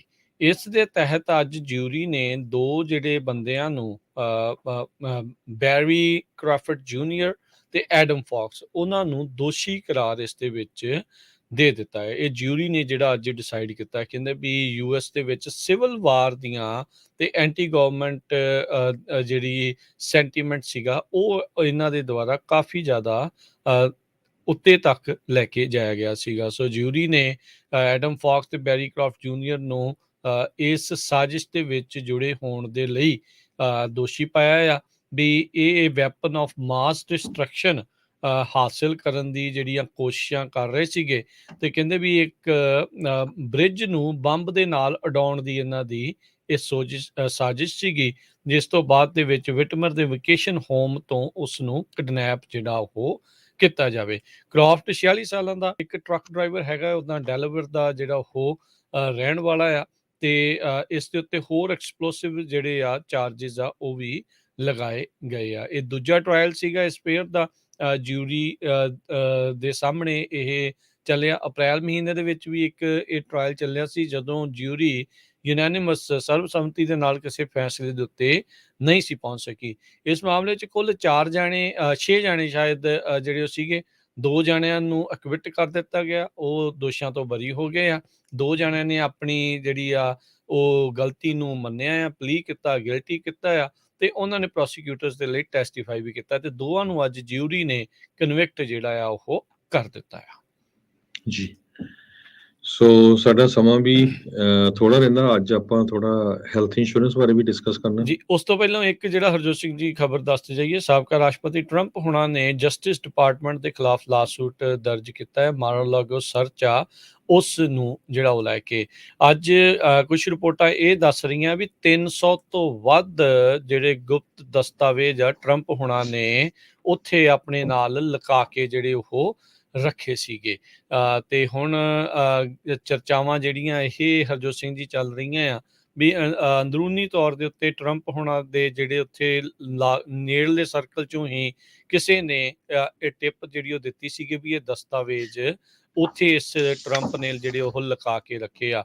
ਇੱਥੋਂ ਤੱਕ ਵੀ ਇਹ ਖਬਰਾਂ ਆ ਰਹੀਆਂ ਆ ਵੀ ਟਰੰਪ ਹੁਣਾਂ ਨੇ 2020 ਦੇ ਵਿੱਚ ਹਾਰ ਤੋਂ ਬਾਅਦ ਚ ਇਲੈਕਸ਼ਨ ਡਿਨਾਇਰਸ ਦੇ ਨਾਲ ਕਿੱਦਾਂ ਓਵਰਟਰਨ ਕਰਨਾ ਆ, ਅਟਾਰਨੀਜ਼ ਦੇ ਨਾਲ ਜਿਹੜਾ ਇਹ ਕੰਮ ਕਰ ਰਹੇ ਸੀਗੇ ਇਲੈਕਸ਼ਨ ਨੂੰ ਓਵਰਟਰਨ ਕਰਨ ਦਾ, ਤੇ ਕਨਸਪੀਰੇਸੀ ਥਿਊਰਿਸਟ ਇਲੈਕਸ਼ਨ ਡਿਨਾਇਰਸ ਦੇ ਨਾਲ ਉਹ ਜਿਹੜੀ ਇਨਫੋਰਮੇਸ਼ਨ ਆ ਵੋਟਿੰਗ ਸਿਸਟਮਸ ਦੀਆਂ ਜਿਹੜੀਆਂ ਫਾਈਲਸ ਕਾਪੀ ਕੀਤੀਆਂ ਸੀ ਉਹ ਵੀ ਉਹਨਾਂ ਦੇ ਨਾਲ ਜਿਹੜੀਆਂ ਉਹ ਸਾਂਝੀਆਂ ਕੀਤੀਆਂ। ਸੋ ਟਰੰਪ ਹੁਣੀ ਚੰਗੇ ਤੱਤੇ ਪਾਣੀ ਦੇ ਵਿੱਚ ਆ। ਜਿੰਨੇ ਕੁ ਦਸਤਾਵੇਜ਼ ਇਹ ਲੈ ਕੇ ਨਾਲ ਤੁਰੇ ਫਿਰਦੇ ਸੀਗੇ, ਇੱਦਾਂ ਬਿਹੇਵ ਕਰ ਰਹੇ ਸੀ ਵੀ ਖੌਰੇ ਰਾਸ਼ਟਰਪਤੀ ਉਹ ਅਜੇ ਵੀ ਉਹੀ ਆ। ਨੈਸ਼ਨਲ ਆਰਕਾਈਵਜ਼ ਨੂੰ ਜਦੋਂ ਵੀ ਕੋਈ ਵੀ ਰਾਸ਼ਟਰਪਤੀ ਅਹੁਦੇ ਤੋਂ ਜਾਂਦਾ ਆ ਤੇ ਉਹ ਨੈਸ਼ਨਲ ਆਰਕਾਈਵਜ਼ ਦੇ ਵਿੱਚ ਆਪਣੀਆਂ ਸਾਰੀਆਂ ਈਮੇਲਸ ਦੇ ਨਾਲ ਤੇ ਹੋਰ ਦਸਤਾਵੇਜ਼ ਜਿਹੜੇ ਉਹ ਛੱਡ ਕੇ ਜਾਂਦੇ ਆ। ਪਰ ਮਿਸ ਹੈਂਡਲਡ ਇੰਪਰੋਪਰਲੀ ਹੈਂਡਲਿੰਗ ਦਾ ਮਸਲਾ ਜਿਹੜਾ ਇਸ ਟਾਈਮ ਟਰੰਪ ਹੋਣਾ ਦੇ ਨਾਲ ਖਾਸਾ ਜਿਹੜਾ ਉਹ ਜੁੜਿਆ ਪਿਆ ਹੈਗਾ ਆ ਜੀ। ਤੇ ਹਰਜੋਤ ਸਿੰਘ ਜੀ, ਜਿੱਦਾਂ ਤੁਸੀਂ ਦੱਸ ਰਹੇ ਸੀਗੇ ਇਸ ਤੋਂ ਪਹਿਲਾਂ, ਤੇ ਗੱਲਬਾਤ ਜਿਹੜੀ ਉਹ ਅੱਜ ਆਪਾਂ ਕਰਦੇ ਹਾਂ ਇੰਸ਼ੋਰੈਂਸ ਨੂੰ ਲੈ ਕੇ, ਜਿਹੜੀ ਲਾਈਫ ਇੰਸ਼ੋਰੈਂਸ ਆ ਉਸ ਨੂੰ ਲੈ ਕੇ। ਸੋ ਹਰਜੋਤ ਸਿੰਘ ਜੀ ਖਾਲਸਾ ਇੰਸ਼ੋਰੈਂਸ ਏਜੰਸੀ ਦੇ ਵੱਲੋਂ ਆਪਣੇ ਨਾਲ ਜੁੜਦੇ ਨੇ ਤੇ ਜਾਣਕਾਰੀ ਦੱਸਦੇ ਆ। ਤੇ ਗੱਲਬਾਤ ਕਰਨ ਤੋਂ ਪਹਿਲਾਂ ਹਰਜੋਤ ਸਿੰਘ ਜੀ ਆਪਣੀਆਂ ਆਈਡੀ ਸ਼ੇਅਰ ਕਰ ਲਿਓ ਜੀ। ਜੀ, ਸਾਡਾ ਕੈਲੀਫੋਰਨੀਆ ਦੇ ਵਿੱਚ ਲਾਇਸੈਂਸ ਨੰਬਰ ਹੈਗਾ 0F89805। ਈਵਨ ਦੋ ਅਸੀਂ 30 ਤੋਂ ਵੱਧ ਸਟੇਟਾਂ ਦੇ ਵਿੱਚ ਇੰਸ਼ੋਰੈਂਸ ਕਰਦੇ ਹਾਂ। ਇੱਕ ਵਾਰੀ ਫਿਰ ਜਿੰਨੇ ਵੀ ਸਾਡੇ ਸਰੋਤੇ ਸੁਣ ਰਹੇ ਆ, ਤੁਸੀਂ ਲਾਈਫ ਇੰਸ਼ੋਰੈਂਸ ਹਜੇ ਤੱਕ ਨਹੀਂ ਕਰਵਾਈ ਜਾਂ ਐਕਸਟਰਾ ਲੈਣੀ ਆ ਤੇ ਹਮੇਸ਼ਾ ਤੁਸੀਂ ਖਾਲਸਾ ਇੰਸ਼ੋਰੈਂਸ ਏਜੰਸੀ ਦੇ ਆਫਿਸ ਕਾਲ ਕਰ ਸਕਦੇ ਹੋ। 408272 ਸਾਡੇ ਕੋਲ ਬਹੁਤ ਵਧੀਆ ਪ੍ਰੋਗਰਾਮ ਹੈਗੇ ਆ। ਜੇ ਤੁਸੀਂ ਗ੍ਰੀਨ ਕਾਰਡ ਹੋਲਡਰ ਆ, ਸਿਟੀਜ਼ਨ ਆ, ਬਹੁਤ ਵਾਰ ਤੁਹਾਡੀ ਪਾਲਿਸੀ ਸੇਮ ਡੇ ਦੇ ਵਿੱਚ ਇਸ਼ੂ ਹੋ ਜਾਂਦੀ ਹੈ। ਕੋਈ ਮੇਜਰ ਹੈਲਥ ਇਸ਼ੂ ਨਹੀਂ ਹੈਗੀ, ਬਿਨਾਂ ਮੈਡੀਕਲ ਤੋਂ ਲਾਈਫ ਇੰਸ਼ੋਰੈਂਸ ਹੋ ਜਾਂਦੀ ਹੈ। ਸੋ ਉਹਦੇ ਲਈ ਤੁਸੀਂ ਕਾਲ ਕਰ ਰਹੇ ਹੋ। ਅੱਜ ਮੇਨ ਡਿਸਕਸ ਕਰਨਾ ਮੈਂ ਹੈਲਥ ਇੰਸ਼ੋਰੈਂਸ ਨੂੰ ਲੈ ਕੇ, ਕੈਲੀਫੋਰਨੀਆ ਦੇ ਵਿੱਚ ਕਵਰਡ ਕੈਲੀਫੋਰਨੀਆ ਨੂੰ ਲੈ ਕੇ। ਪਿਛਲੇ 2-3 ਸਾਲ ਕਰੋਨਾ ਵਾਇਰਸ ਕਰਕੇ ਕਵਰਡ ਕੈਲੀਫੋਰਨੀਆ ਨੇ ਜਿੰਨੇ ਵੀ ਲੋਕਾਂ ਨੇ ਹੈਲਥ ਇੰਸ਼ੋਰੈਂਸ ਲਈ ਹੋ ਆ ਉਹਨਾਂ ਦੇ ਡਾਕੂਮੈਂਟਸ ਜ਼ਿਆਦਾ ਨਹੀਂ ਮੰਗੇ, ਖਾਸ ਕਰਕੇ ਤੁਹਾਡੇ ਇਮੀਗ੍ਰੇਸ਼ਨ ਸਟੇਟਸ ਨੂੰ ਲੈ ਕੇ, ਕਿਉਂਕਿ ਜਿਨ੍ਹਾਂ ਦੇ ਗ੍ਰੀਨ ਕਾਰਡ ਆ 2 ਸਾਲ ਬਾਅਦ ਬਦਲ ਜਾਂਦੇ ਆ, ਜਾਂ ਵਰਕ ਪਰਮਿਟ ਆ ਸਾਲ ਬਾਅਦ ਐਕਸਪਾਇਰ ਹੋ ਜਾਂਦਾ, ਜਾਂ ਗ੍ਰੀਨ ਕਾਰਡ ਵਾਲੇ ਸਿਟੀਜ਼ਨ ਬਣ ਜਾਂਦੇ ਆ। ਸੋ ਉਹ ਜਿਹੜੀਆਂ ਚੀਜ਼ਾਂ ਆ ਉਹ ਪਿਛਲੇ ਕੁਝ ਮਹੀਨਿਆਂ ਤੋਂ ਲੈਟਰ ਭੇਜ ਰਹੇ ਆ। ਇੱਕ ਤੁਹਾਡਾ ਇਮੀਗ੍ਰੇਸ਼ਨ ਸਟੇਟਸ ਤੇ ਇੱਕ ਤੁਹਾਡੀ ਇਨਕਮ। ਸੋ ਬਹੁਤ ਸਾਰੇ ਲੋਕ, ਜਿਸ ਤਰ੍ਹਾਂ ਆਪਾਂ ਪੰਜਾਬੀਆਂ ਦੀ ਆਦਤ ਆ ਵੀ ਆਪਾਂ ਪੇਪਰ ਵਰਕ ਦੇਖਦੇ ਨਹੀਂ, ਚਿੱਠੀ ਚੱਕ ਕੇ ਐਨ ਪਰੇ ਸਿੱਟ ਦਿੰਦੇ ਆ, ਤੇ ਉਹ ਪਤਾ ਉਦੋਂ ਚੱਲਦਾ ਜਦੋਂ ਤੁਸੀਂ ਡਾਕਟਰ ਦੇ ਆਫਿਸ ਜਾਂਦੇ ਜਾਂ ਹਸਪੀਟਲ ਜਾਂਦੇ ਹੋ, ਕਹਿੰਦੇ ਤੁਹਾਡੀ ਤਾਂ ਇੰਸ਼ੋਰੈਂਸ ਜੀ ਕੈਂਸਲ ਹੋ ਚੁੱਕੀ ਹੋਆ। ਤੇ ਫਿਰ ਉਹ ਕਾਲ ਕਰਦੇ ਆ ਆਪਣੇ ਇੰਸ਼ੋਰੈਂਸ ਏਜੰਟ ਨੂੰ ਜਾਂ ਸਾਡੇ ਆਫਿਸ ਜਾਂ ਕਿਤੇ ਵੀ, ਪਈ ਜੀ ਕੀ ਹੋਇਆ ਮੈਨੂੰ ਤਾਂ ਪਤਾ ਨਹੀਂ, ਤੇ ਉਹ ਕਹਿੰਦੇ ਵੀ ਤੁਹਾਡੇ ਤੋਂ ਡਾਕੂਮੈਂਟ ਮੰਗੇ ਸੀ, ਤੁਸੀਂ ਡਾਕੂਮੈਂਟ ਭੇਜੇ ਨਹੀਂ।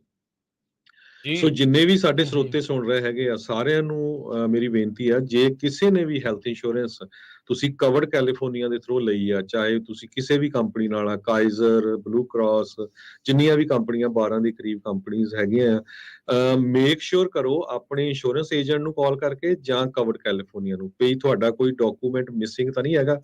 ਕਿਉਂਕਿ ਆਲਰੇਡੀ ਅਗਸਤ ਮਹੀਨੇ 'ਚ ਉਹਨਾਂ ਨੇ ਹਜ਼ਾਰਾਂ ਦੀ ਗਿਣਤੀ ਦੇ ਵਿੱਚ ਲੋਕਾਂ ਦੀ ਇੰਸ਼ੋਰੈਂਸ ਕੈਂਸਲ ਕੀਤੀ ਆ, ਜਿਨ੍ਹਾਂ ਨੇ ਉਹ ਡਾਕੂਮੈਂਟ ਨਹੀਂ ਭੇਜੇ ਹੈਗੇ। ਫਿਰ ਪ੍ਰੋਬਲਮ ਕੀ ਹੁੰਦੀ ਆ, ਕਈ ਵਾਰੀ ਬੰਦਾ ਸਿੱਕ ਹੋ ਜਾਂਦਾ ਤੇ ਉਹ ਰਾਈਟ ਵੇ ਇੰਸ਼ੋਰੈਂਸ ਤੁਹਾਡੀ ਸ਼ੁਰੂ ਨਹੀਂ ਹੁੰਦੀ। ਇਹ ਸਾਰੇ ਜਣੇ ਨੋਟ ਕਰ ਲਓ, ਕਿਉਂਕਿ ਕਵਰਡ ਕੈਲੀਫੋਰਨੀਆ ਤੋਂ ਤੁਹਾਨੂੰ ਚਿੱਠੀਆਂ ਆਈਆਂ ਵੀ ਆਹ ਸਾਨੂੰ ਡਾਕੂਮੈਂਟ ਚਾਹੀਦੇ ਆ। ਹਰ ਸਾਲ ਤੁਸੀਂ ਇਨਕਮ ਅਪਡੇਟ ਕਰਨੀ ਹੁੰਦੀ ਆ। ਕਈ ਵਾਰੀ ਜਦੋਂ ਤੁਸੀਂ ਕਰਵਾਉਣੀ ਹੁੰਦੀ ਆ ਵੀ ਘੱਟ ਇਨਕਮ ਦੇ ਕੇ ਕਰਵਾ ਲੈਂਦੇ ਆ, ਤੇ ਮੁੜ ਕੇ ਫਿਰ ਜਦੋਂ ਟੈਕਸ ਭਰਦੇ ਆ ਫਿਰ ਚੰਗਾ ਤਕੜਾ ਜਿਹੜਾ ਅਮਾਉਂਟ ਦੇਣਾ ਪੈਂਦਾ ਆ, ਤੇ ਫਿਰ ਤੁਸੀਂ ਕਹਿੰਦੇ ਆ ਜੀ ਸਾਨੂੰ ਪਤਾ ਨਹੀਂ ਸੀ। ਸੋ ਇਹ ਜਿਹੜੀ ਹੈਲਥ ਇੰਸ਼ੋਰੈਂਸ ਆ ਨਾ, ਇਹ ਤੁਹਾਡੀ ਆਉਣ ਵਾਲੀ ਇਨਕਮ ਦੇ ਉੱਤੇ ਡਿਪੈਂਡ ਕਰਦੀ ਆ ਵੀ ਕਿੰਨੀ ਹੋਣੀ ਹੈਗੀ ਆ। ਸੋ ਮੇਕ ਸ਼ੋਰ ਇਹ ਕਰ ਲਓ ਆਪਣੇ ਇੰਸ਼ੋਰੈਂਸ ਏਜੰਟ ਨੂੰ, ਜਾਂ ਕਵਰਡ ਕੈਲੀਫੋਰਨੀਆ ਨੂੰ ਸਿੱਧੇ ਕਾਲ ਕਰਕੇ, ਜਾਂ ਤੁਸੀਂ ਆਪਣਾ ਲੌਗਇਨ ਆਲਰੇਡੀ ਸੈਟਅਪ ਕੀਤਾ ਹੈ, ਉਹਦੇ ਜਾ ਕੇ ਵੀ ਦੇਖ ਸਕਦੇ ਵੀ ਤੁਹਾਡਾ ਕੋਈ ਡਾਕੂਮੈਂਟ ਅਪਡੇਟ ਕਰਨ ਵਾਲਾ ਤਾਂ ਨਹੀਂ। ਜੇ ਅਪਡੇਟ ਕਰਨ ਵਾਲਾ ਹੋਇਆ, ਮੋਸਟ ਪ੍ਰੋਬਬਲੀ ਚਾਂਸਸ ਆ ਵੀ ਤੁਹਾਡੀ ਇੰਸ਼ੋਰੈਂਸ ਕੈਂਸਲ ਹੋ ਚੁੱਕੀ ਆ, ਜਾਂ ਅਗਸਤ 30 ਤੱਕ ਕੈਂਸਲ ਹੋ ਜਾਣੀ ਆ। ਬਹੁਤ ਸਾਰੇ ਲੋਕਾਂ ਨੂੰ ਇਹ ਚਿੱਠੀਆਂ ਗਈਆਂ, ਧਿਆਨ ਨਹੀਂ ਕੀਤਾ, ਤੇ ਹੁਣ ਫਿਰ ਕਾਲਾਂ ਕਰ ਰਹੇ ਆ ਸਾਰੇ ਵੀ ਭਾਈ ਮੇਰੀ ਇੰਸ਼ੋਰੈਂਸ ਕੈਂਸਲ ਹੋ ਗਈ, ਮੇਰੀ ਕੈਂਸਲ ਹੋ ਗਈ ਆ। ਸੋ ਇਹ ਬਹੁਤ ਮੇਕ ਸ਼ੋਰ ਕਰੋ। ਦੋ ਚੀਜ਼ਾਂ ਉਹ ਮੰਗ ਰਹੇ ਆ, ਇੱਕ ਤੁਹਾਡੀ ਇਨਕਮ ਵੈਰੀਫਿਕੇਸ਼ਨ, ਕਿਉਂਕਿ ਹੁਣ ਸਾਰਿਆਂ ਨੇ ਟੈਕਸ ਭਰੇ ਦਿੱਤਾ ਆ, ਮੋਸਟਲੀ ਕਈ ਵਾਰੀ ਐਕਸਟੈਂਸ਼ਨ ਲੈ ਲੈਂਦੇ, ਖਾਸ ਕਰਕੇ ਜੋ ਸੈਲਫ ਇੰਪਲਾਇਡ ਹੁੰਦੇ ਆ, ਤੇ ਉਹ ਤੁਸੀਂ 1040 ਫਾਰਮ ਜੋ ਟੈਕਸ ਦਾ ਹੁੰਦਾ, ਪਹਿਲਾ ਦੂਜਾ ਪੇਜ ਉਹ ਭੇਜ ਸਕਦੇ ਆ, ਜਾਂ ਤੁਹਾਡਾ ਕੋਈ ਪੇਰੋਲ।